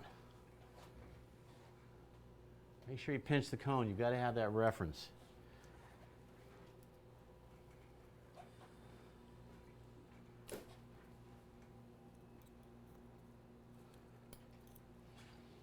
Okay.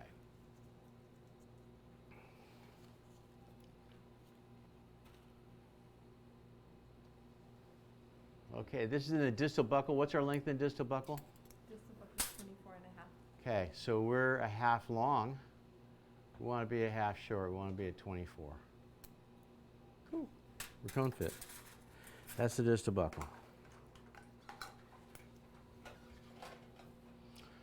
I think you ended up with a couple of my cotton pliers. Yeah.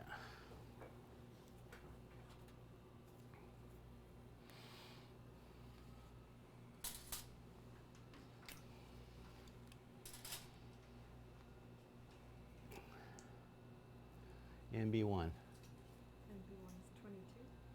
Okay.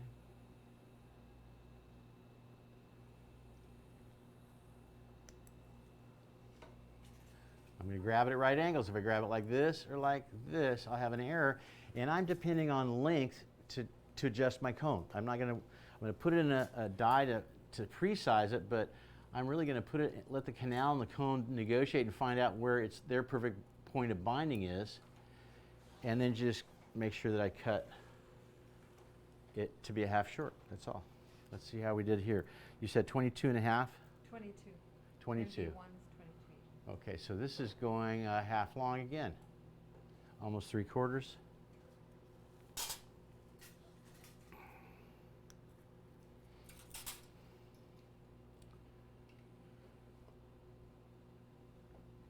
There's 20, 21, 22. And a half off of that. Okay.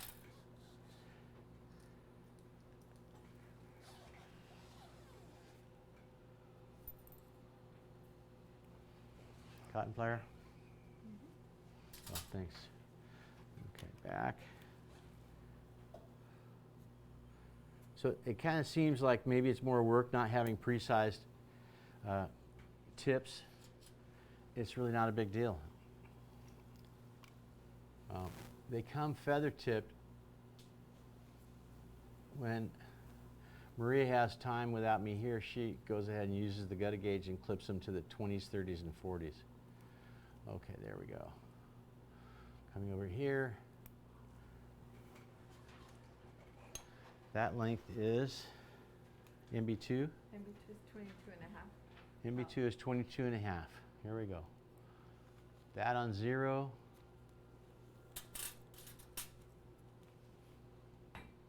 We're at 22 3/4. We want to be at 22.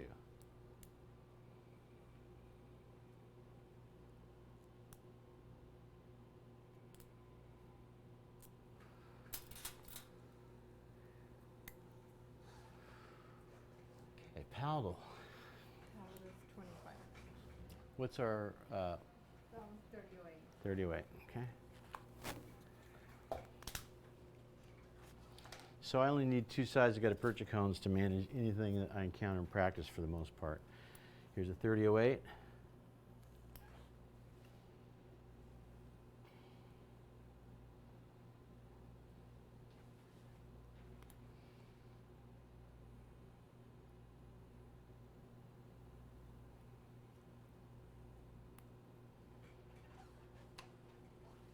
We're 25 and a half here. Yes. Palatal 25 and a half. Okay. Palatal reference point from distal buckle cusp. Oh, right.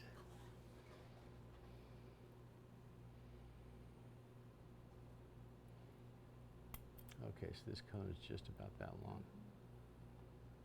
About a half.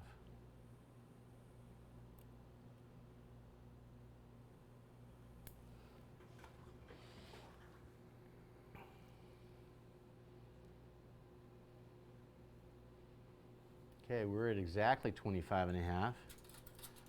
We'd like to be at 25 for the cone.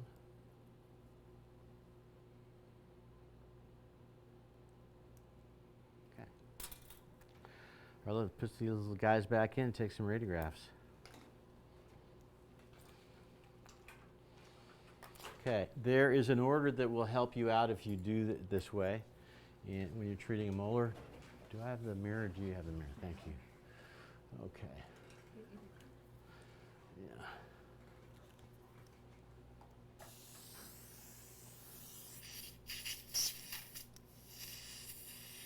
No, I actually don't need that.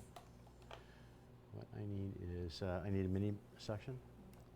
So these little mini suctions are awesome. You can save a lot of paper points.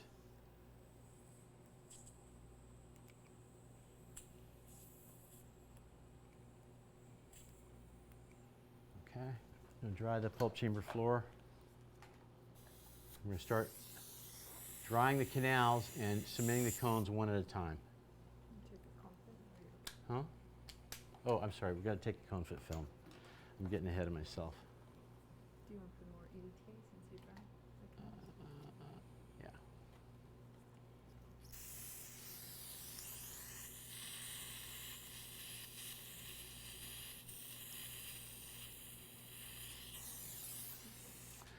Distal buckle can be the hardest one to put in place after the other cones are in, so I usually start with that guy.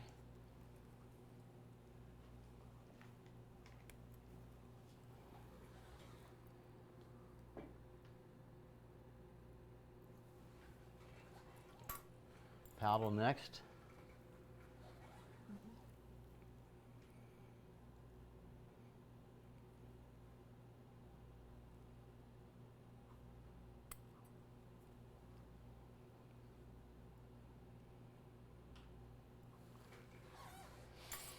MB2 next. This isn't gonna work. We're gonna obturate the DB and palatals. Let's take a radiograph here.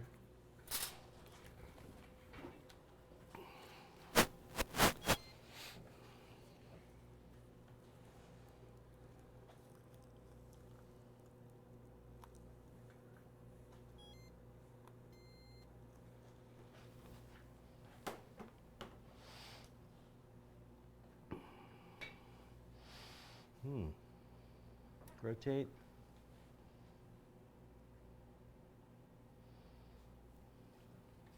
Okay, let's get one that's not moving around.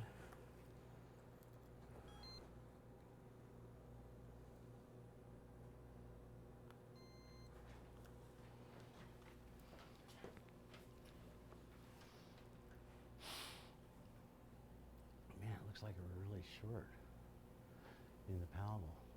Okay. No.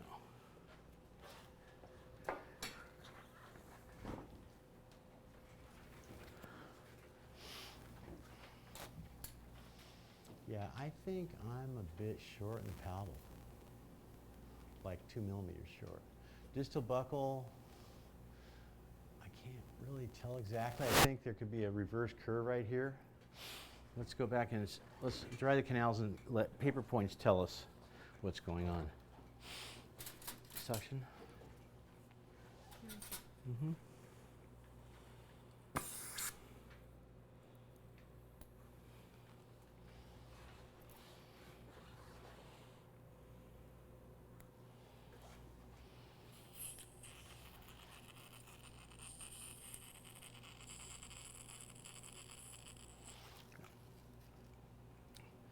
Small paper points for the distal buckle.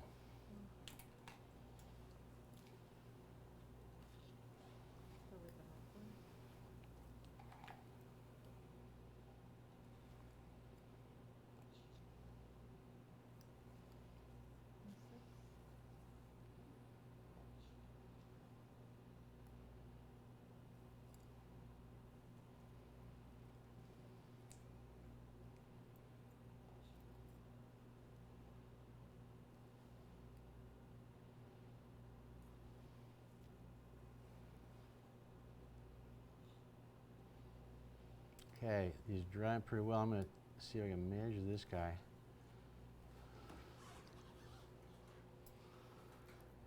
What was our length in the distal buckle? Distal buckle is 24 and a half. Reference from the mesial buckle crystal. Okay.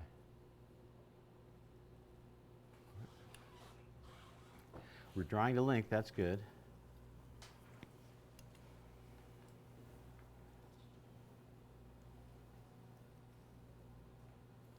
Oh, that was sweet. So canals dry to their terminal point. The part that slips past the end will blot, will wet. Usually there's not necessarily a little pink thing, but we just touch the end if the wet part bends. We measure the dry part. This is the length of the canal. The length of the canal is 24 millimeters. So what's my cone fit in the distal buckle? 24 and a half. Huh? The devious 24 and a half. Okay.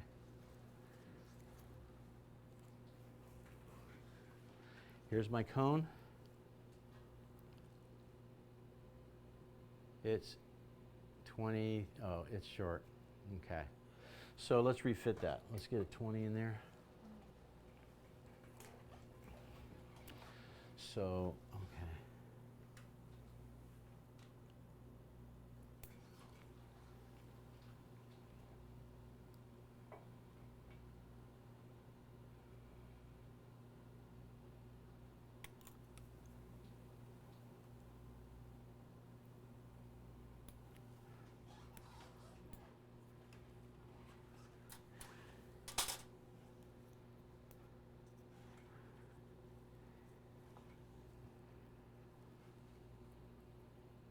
So I want this to fit to 24. I'm at 25 right now. So let's take a little bit off. Give it a little haircut and we'll be ready to go.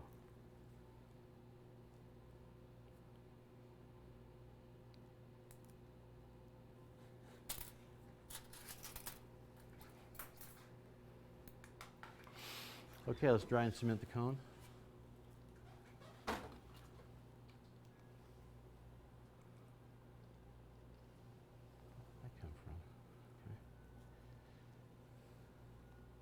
Can I have a little section? There's a little, what's it? Cool dam chunk. Easy wall.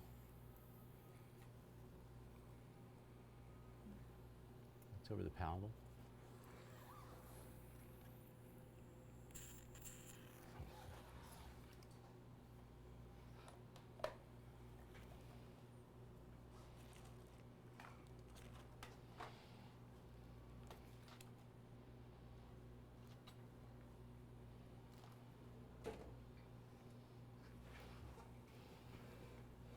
What are the tip sizes on these?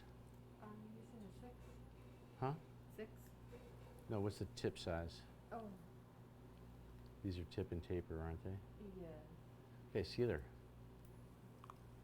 Wait a sec.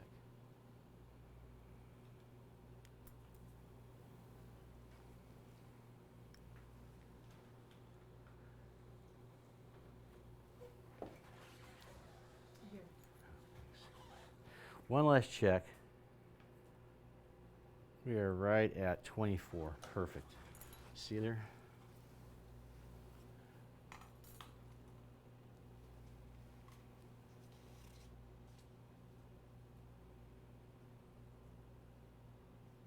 Okay.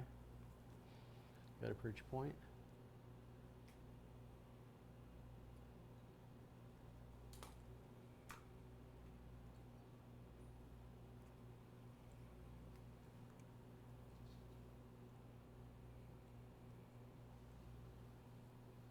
Seared off.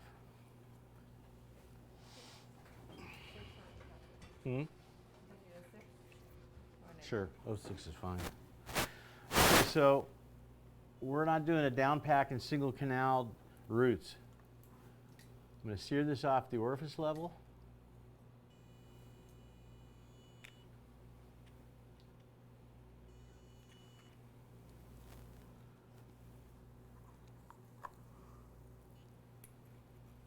And put one serious sustained condensation force on it at the orifice level. And we are totally 3D. Anything we cleaned out, put a lot of pressure on here, Joe. 2005, 2006, 2007. 1008, 1009, 1010. It takes 10 seconds to move that stuff. It's rubber. If you are poking it, you are just rebounding, kind of. Not much is happening. Okay, let's dry the paddle.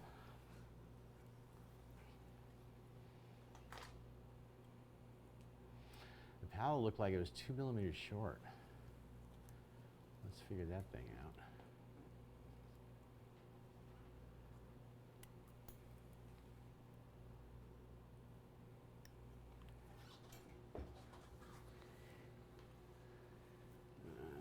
Did I give you the ruler?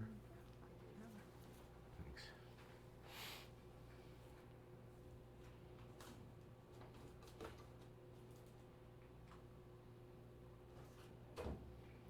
Whoa, this is measuring at 27 millimeters.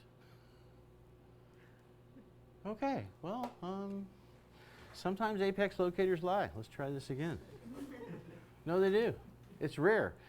Usually, if they ring up short, it's almost always because there's an accessory canal that had some tissue in it, and I guess we get a conductive spark. Oh, that buckled.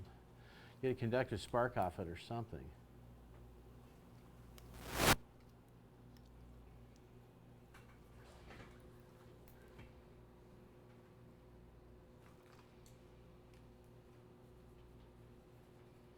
Well, that's like 26. Another one?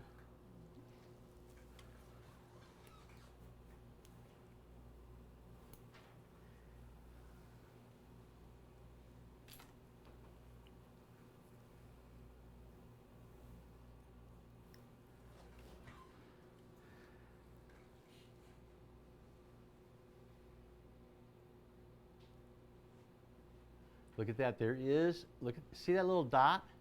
Oh my gosh, this is awesome.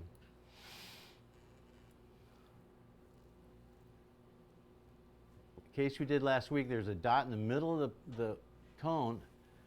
That usually means there's an accessory canal.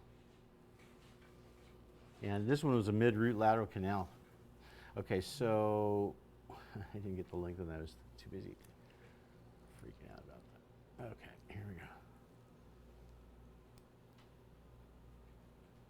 Just so you guys know, I'm not ignoring you, Zach. I think my charge went off on my earpiece.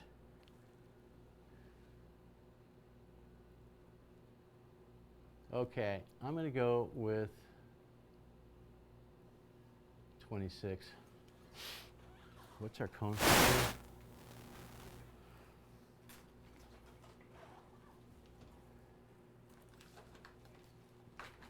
Yeah, not even close.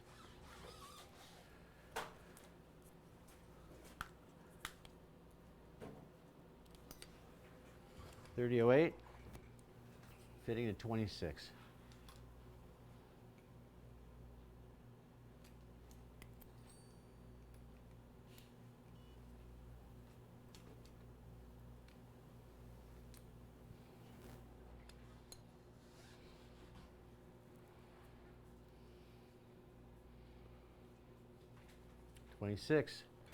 Let's cement this little guy in place.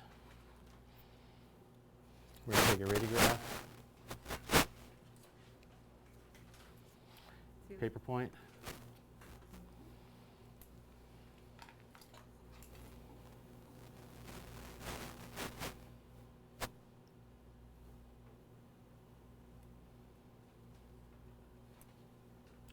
Cement sealer.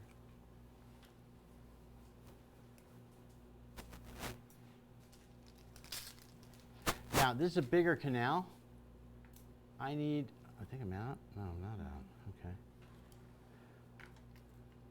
I'm going to down pack this guy because it's a big canal. They have irregularities. It may not even fill the full lateral extent if I don't. So hand me a .10. The technique is different. Now that we have bioceramics, we don't have to thin the sealer layer out because the bioceramic sealers don't shrink. So we're not pre-fitting pluggers. We're not going around curves. We're not making it really difficult to get this thing out of there. I'm going to just down pack it. There we go. Holding sustained condensation for us. Click. One beep. That's 5 seconds after I took my finger off. 2, that's 10 seconds. I'm going to break it loose. And if you take a look in here, we're not going to condense anything in there because we need to get the backfill cone in first, but look at this. I've got, in essence, an impression of the plugger space. So we know what that, look at that, I got the light reflected all the way down at the bottom there. We have backfill cones that are the same exact geometry as the downpack plugs. So you don't have to buy a cartridge. That was a 10, right? Yes. You don't have to buy a cartridge. You just throw a backfill cone in. It's like a quarter instead of $4. It's not going to, save the movie or anything. Okay, great. Right, I want to feel it in there all the way to the bottom of that space.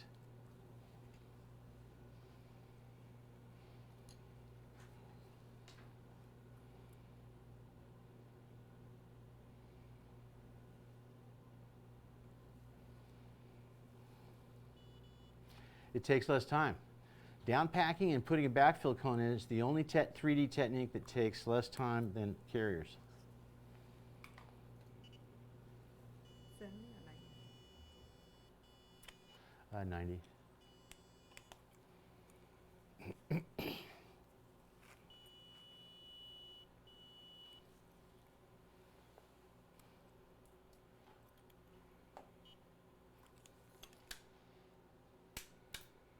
You grab that surplus gutta percha there.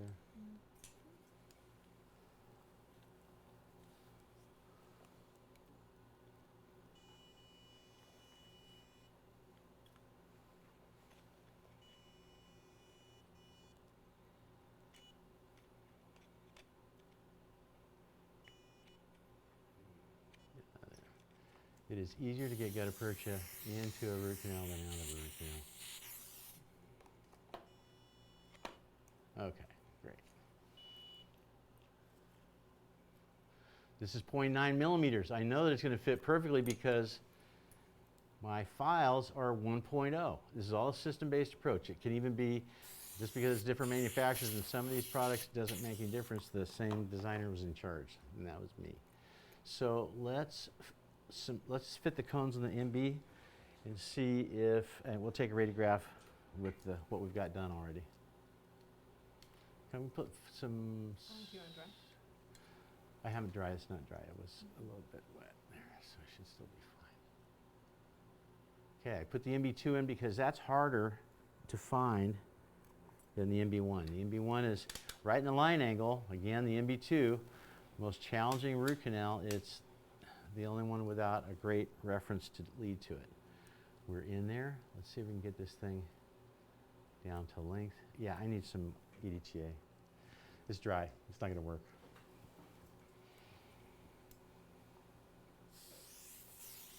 Okay. That's all. Just a little wetness because when I put lube on it or put sealer on it, it's going to act like a lubricant. Yep.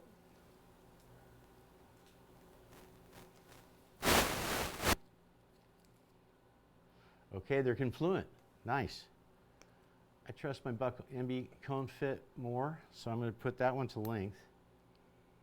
Ooh, did I munge the tip of that?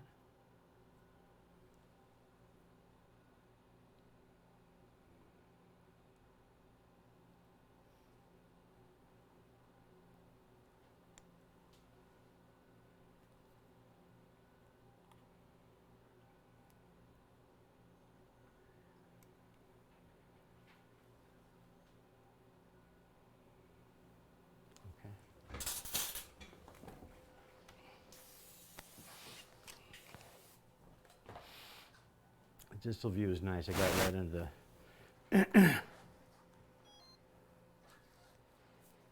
open a little bit. Great.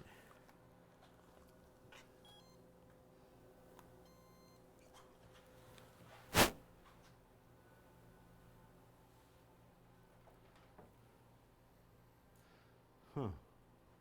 Let's take a shallow one for the MBs. I can't see the other ones very well.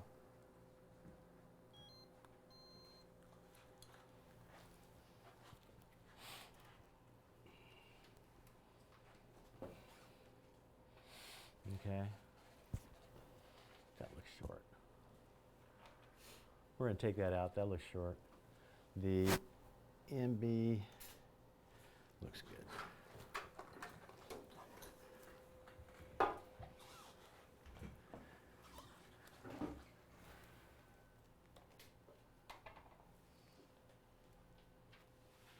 Let's get one more image. I want to see that palatable.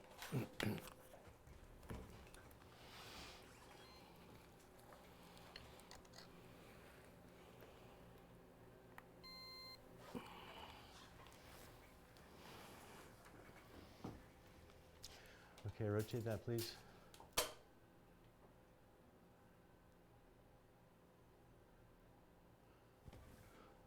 Oh, I'm there.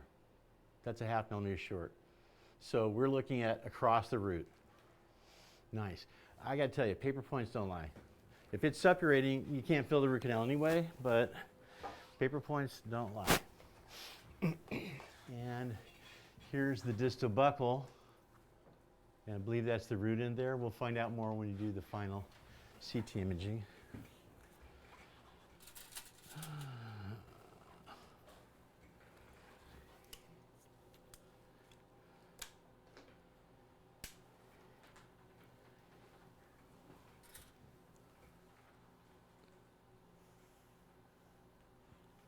So how am I going to fit this cone into the adjacent?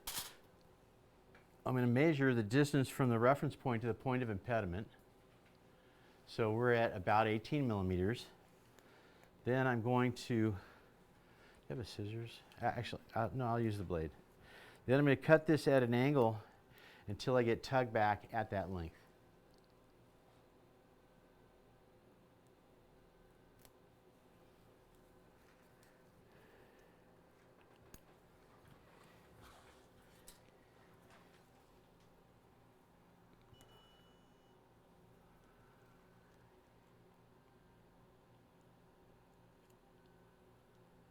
Take some of that extra solution out of there. We don't need that much in there. No. Yeah.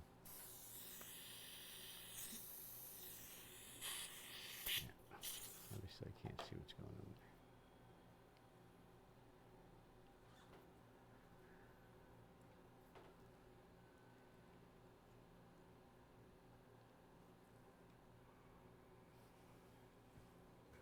there. Mini section.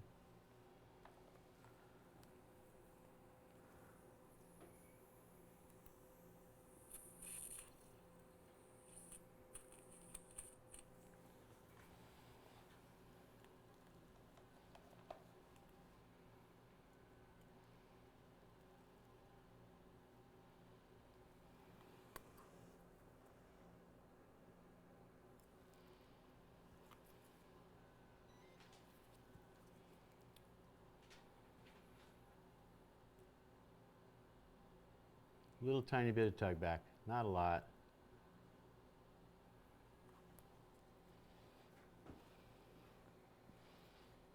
Don't need a lot though. And we're at 18, so we're good. That's the MB2. MB1, we're going to dry the canal, confirm length.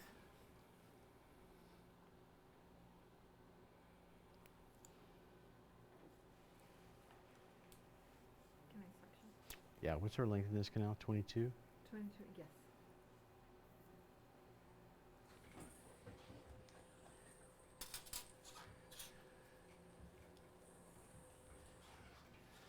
Uh, 20?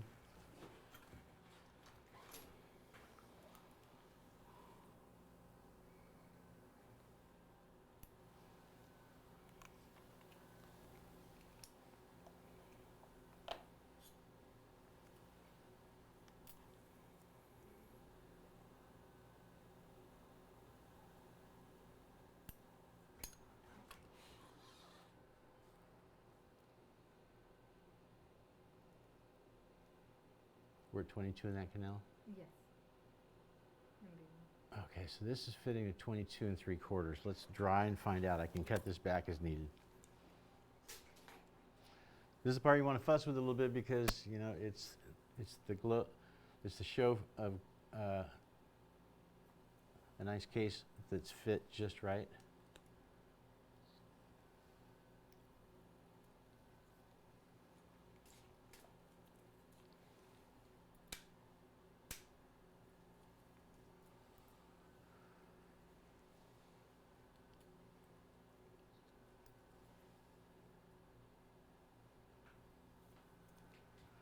Open for me. Thank you.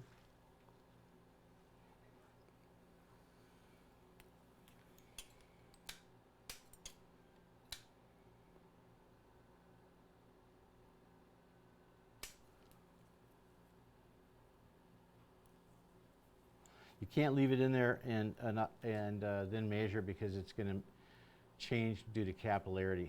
But if you can grab it within a second or two, pull it out, it's really accurate. I was once lecturing in Verona, and my translator was from there, and he was Italian. He's an endodontist.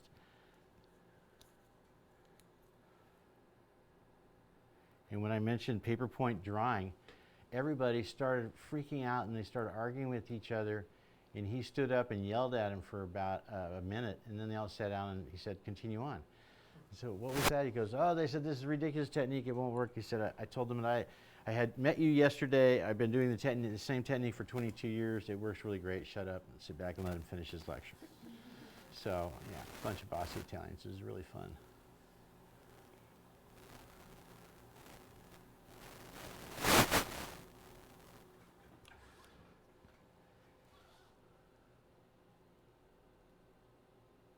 What's our length in the MB? 22 even. 23 even? 22. 22.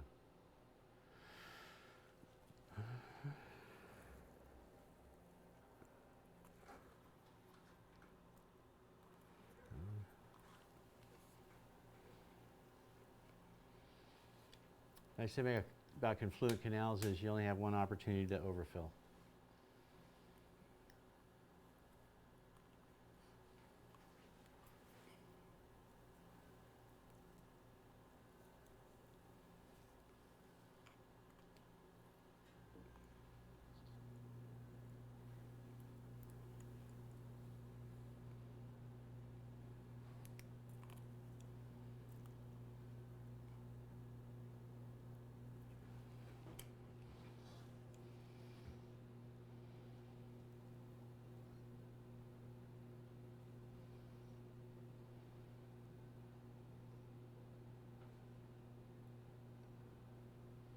Okay, we're right at 22. Let me adjust this cone.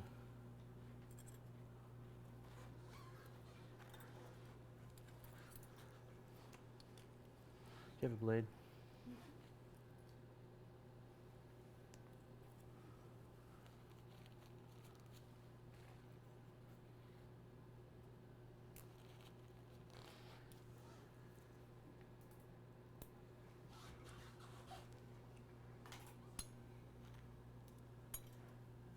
Paper point? Uh-huh. And then I'll take the sealer.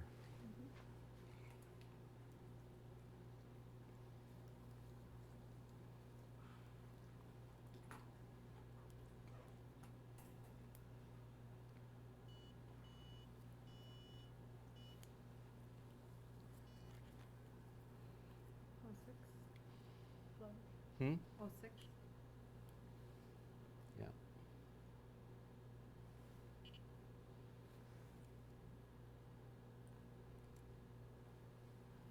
Open. I need more opening. We're gonna not get this last canal right.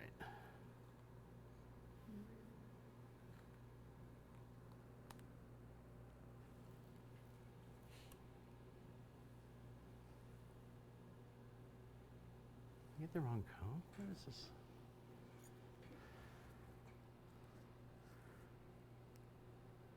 Oh, okay. This is what's happened. I didn't mark my cone well enough.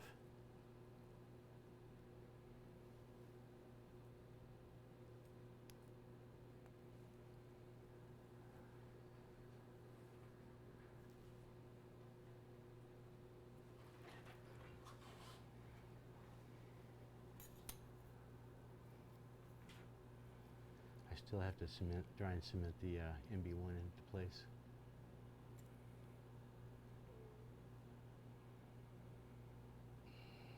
Okay, that's setting up on me.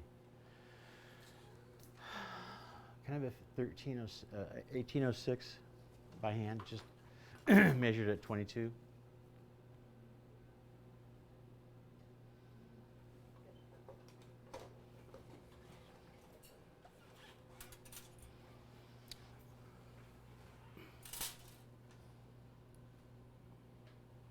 Once in a while, this sealer, the bioceramic, will get a little, I don't know, too humid or something, and you'll get a little premature set on it.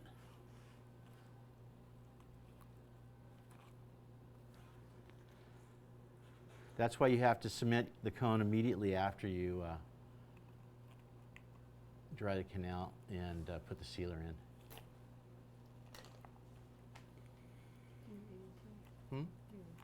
No, we're not going to irrigate. We're just going to get this sealer out of the way. Okay, I need a, got a perch cone? 20?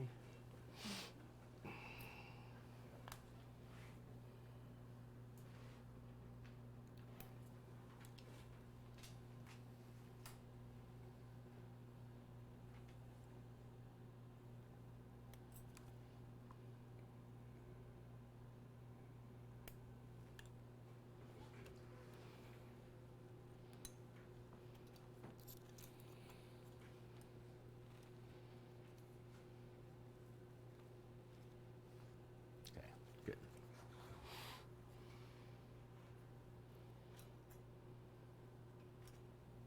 Paper point.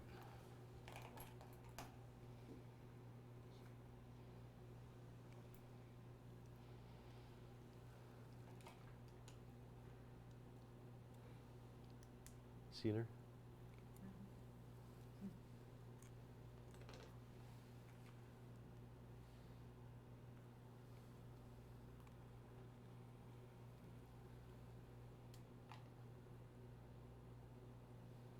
There we go.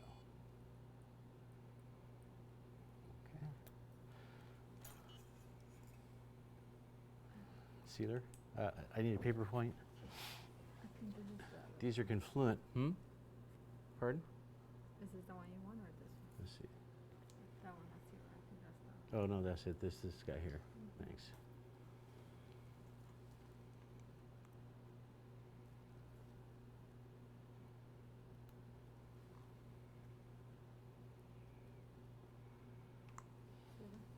No, I need another paper point. It's a little moister than I expected.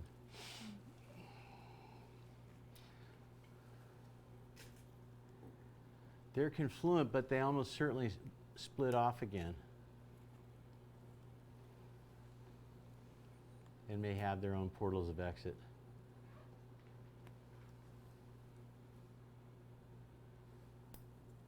Can you open wider, please? Thank you. Thank you.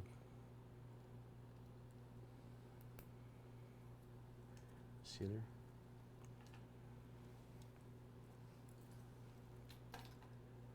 We're going to down pack the MB2. Before then, Yeah. Let's cement the second cone first.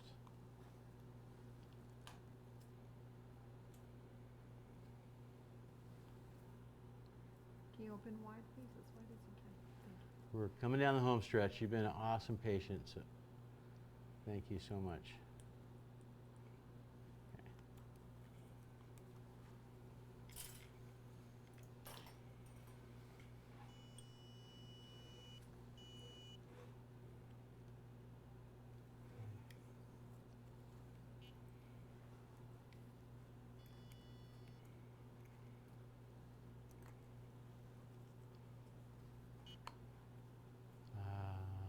Okay, this will work right.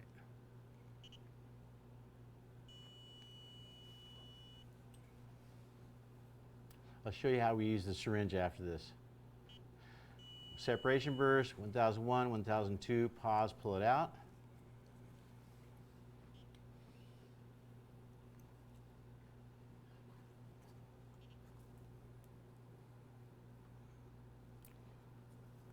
Okay.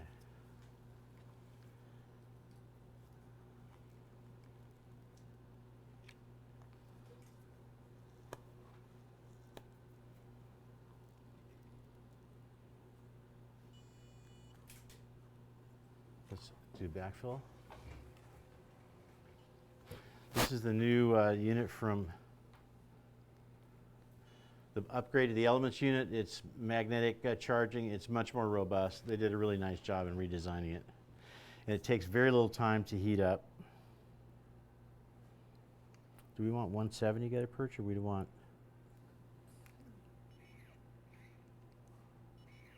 Oh, there we go, 2. So it's going to heat up, and when it stops blinking, it's ready to go.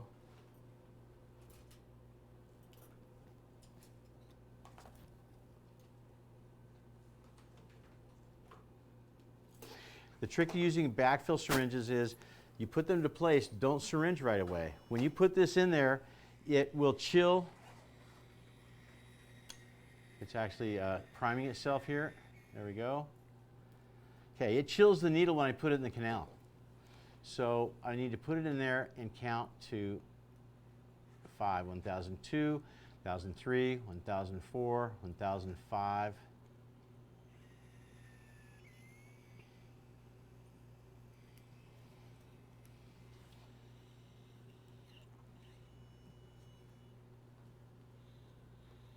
Sorry.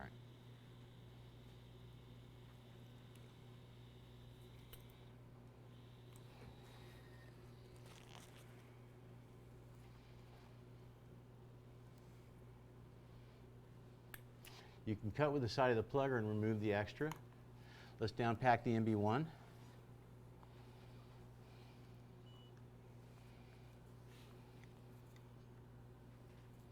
And I'm downpacking both of these because they have big isthmus spaces in MB roots. Open a little bit, thank you.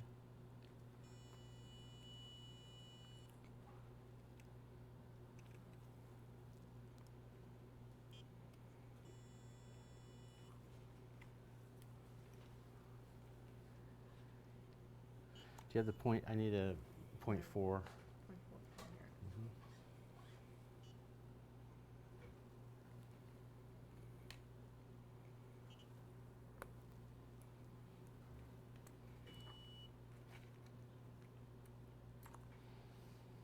here. Heater.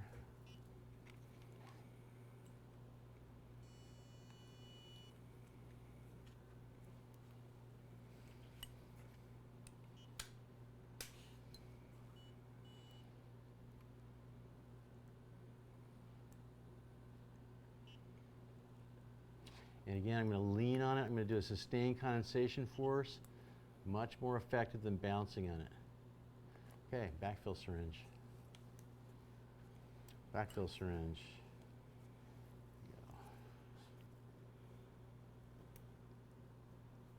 They made the needle really sturdy so they don't break like they used to. They're not very stiff, but that's okay. You can't use them to condense. Do you want the 970 or the 40? Is this thing retracting? That's a 40 definitely. Huh? I need an 80 or 70.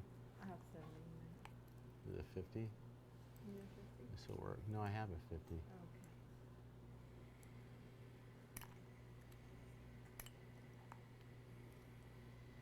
Okay, I'll take that. It's ready. What was wrong with it? Why was it doing that? I don't Yeah? know.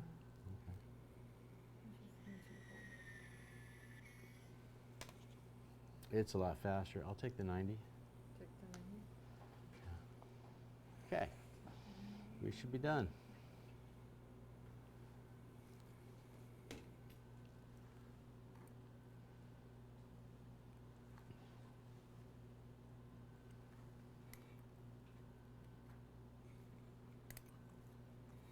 Heat carrier.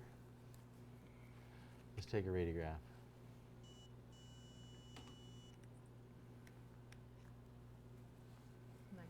Uh-huh.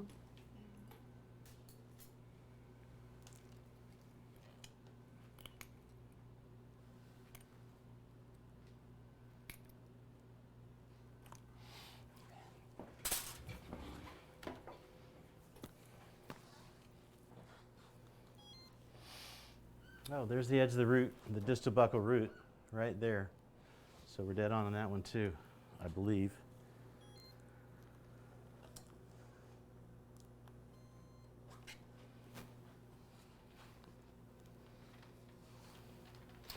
Nice. Okay, we'll take it. The MB looks good. Let's get a more distal view.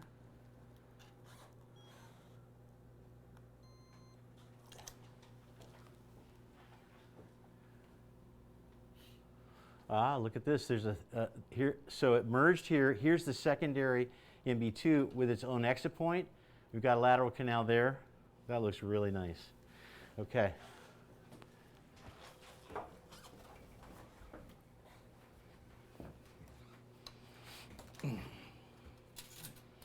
So what was interesting about this case? Well, for one thing, we used very few instruments. The only canal we really cut a lot of tooth structure in to get that positive apical architecture was the palatal. The rest of them, we cut a maximum fluid diameter limited traverse file to length 1306, and in most of those cases we had it just exactly what we needed. Okay, I'm going to show you something else that's really cool. How many of you use air abrasion? Okay. This is awesome. Yep. You got to use a mirror that is made for so it doesn't come apart in abrasives. With abrasives, it's got kind of a crystalline mirror surface. What is that in there?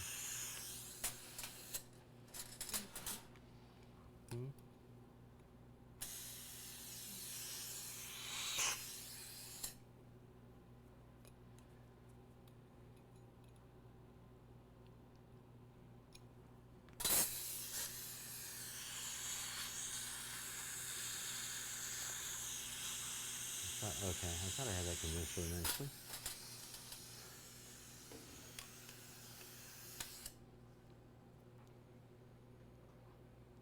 Joe, would you tip your chin up a little bit for this part? That's awesome. Open.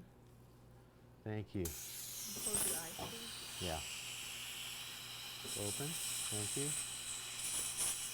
And I don't think I need to silinate the porcelain if I get it etched like this. We do some of these cases, when we get them restored, you can't tell that anybody's been through the ceramic. This is a crystal mark machine.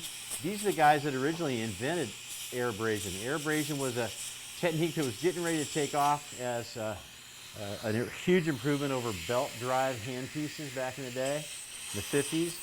And this was a fantastic way to do preps, but then the Borden high-speed turbine rotor came out right after that, and this became not the central technique that it probably would have been in that situation. Timing is everything.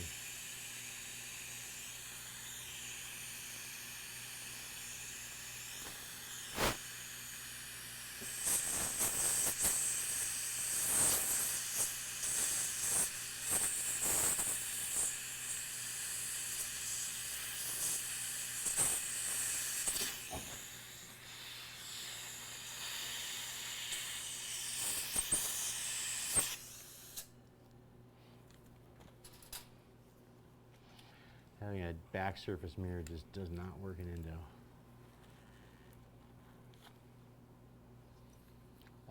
Plugger. Let me see if I can clean this out with.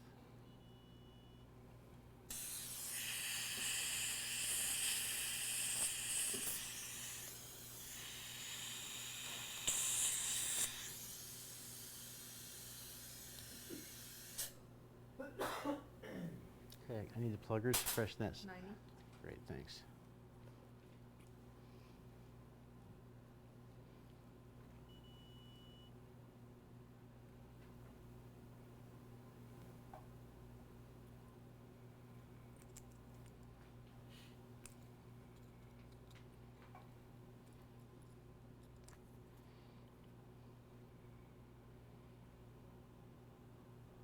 All right, that's looking pretty nice. Let's dry it and put some glass enamel in the bottom of it. Let's go ahead and put the bonding agent in first.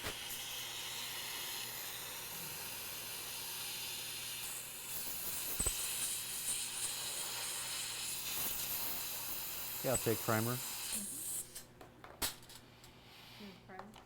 Mm-hmm.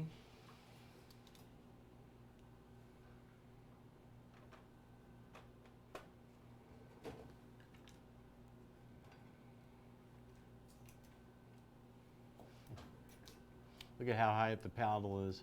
It was coming in at 90 degrees in the pulp chamber.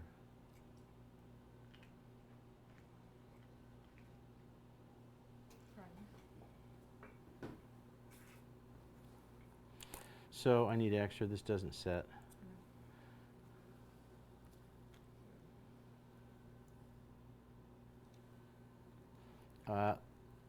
What my bonding mavens tell me is that generation 5, 6, 7, and 8 are really not as good as Gen 4. 2 solution, 20 seconds of primer, 20 seconds of water, rinsing.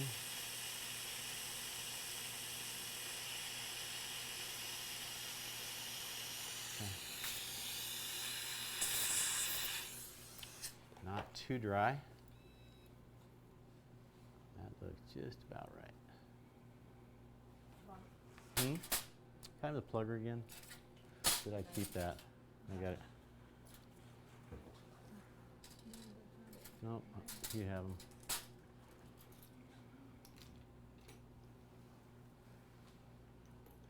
Try and get your gutta perch as flat as you can. You can mold it when it's cold. That'll reduce the chance of having a void. Okay, let's put the bonding agent in there. Yeah.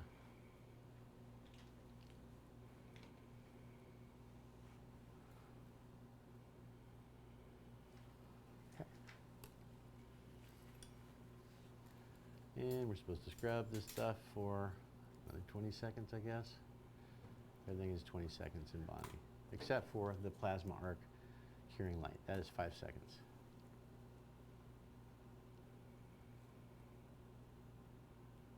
Okay, we're going to put some air in there to thin it out so we don't have any voidy looking places.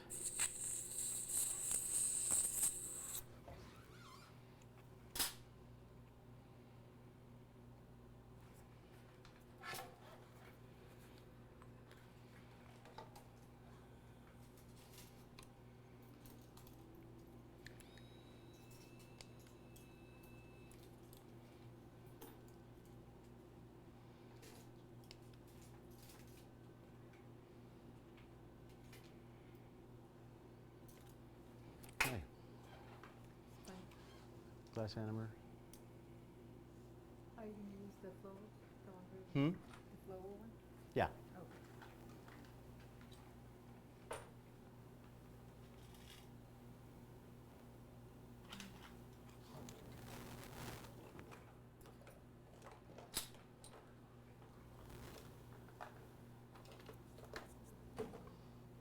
The escape.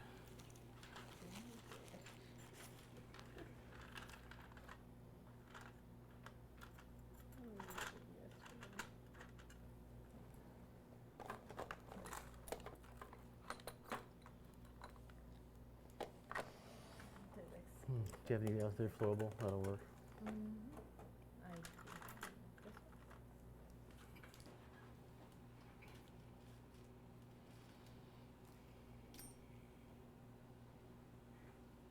So your choices are flowable composite,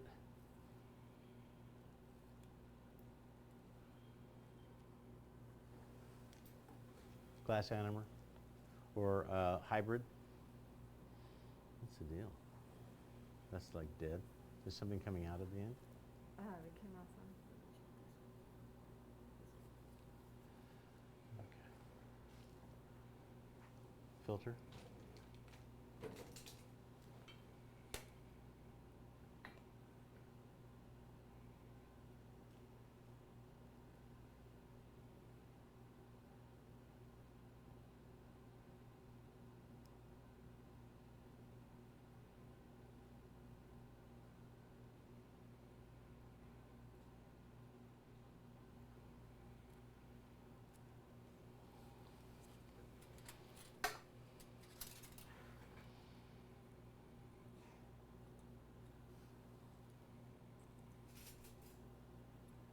You wanna plug it?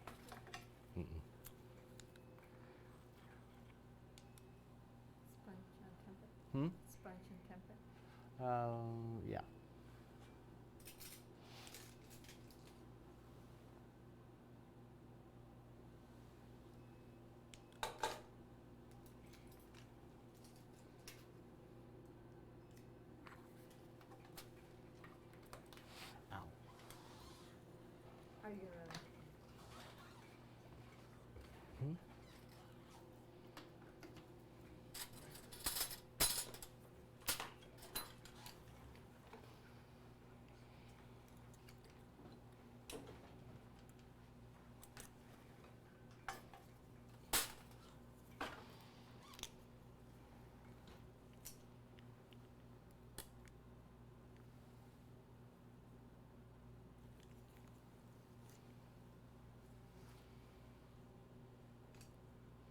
Tippett's kind of strange stuff. It doesn't carve or mold very easily.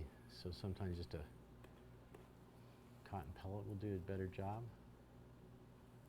It offends my sensibilities because I'd like to carve it, but it doesn't. It's not going to happen.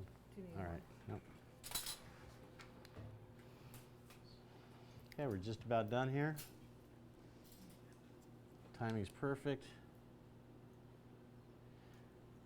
We're going to get a couple of standard films. Everybody can see. We're going to then have a 40 by 40 taken as we do for all of our cases. And I'll bring prints of those to you. These are new rubber dam clamps that I designed. They have serrated jaws and they're black, so they don't reflect light so dramatically. It's really nice. Let's rinse them out.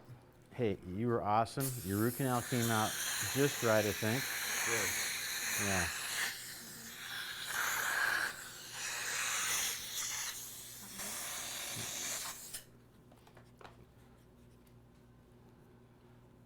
Close down. Tap, tap, tap. Grind right and left. Open. We are golden. Open. We're going to take the little blue spots off so you don't look like you just went to the dentist. That's always important. Okay, we're going to get final pictures, but you're done being treated. We're just imaging at this point. All right. So let's go ahead and get that while these great people are watching.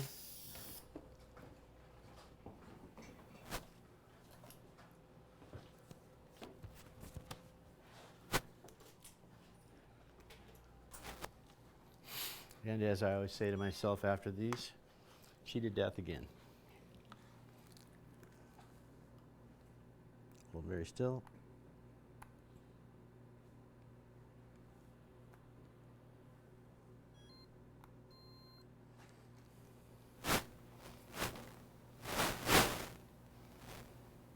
Oh, nice angle, a little movie.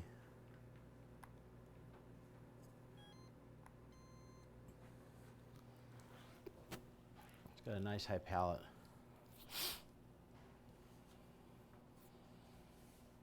Okay, I'm going to enjoy looking at the CTs because these look short in the palatal. The distal buccal, I think the distal buccal actually exits right here. I'm not certain.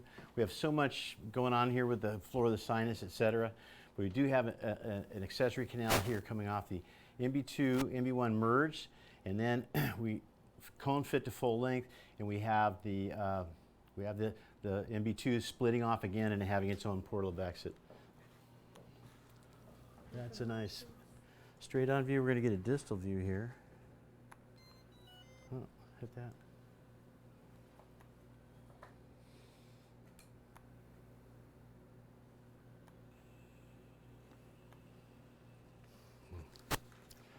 I made it mad.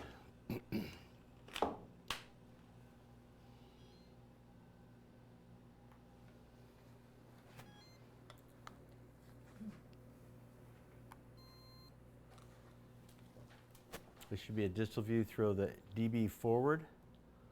Nice. Okay. That looks really interesting there. Let's go ahead and look, there's the lateral canal right there. Let's go ahead and get, 40 by 40. yeah, great. Let's take one mesial view.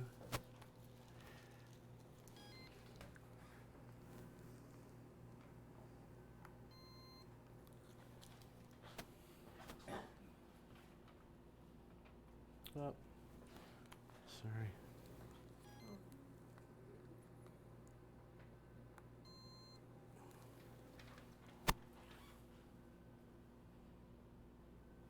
Very nice. That looks really cool, and I missed the DB. Let's see it on the cone beam CT. All right, you guys, let's head over to the lab. We've got refreshments waiting. It's beer 30. Mm-hmm. You're doing the mesial connect with 1306, right? Uh-huh. And Well, it ended up at 2006. 2006. Yeah. So you put a G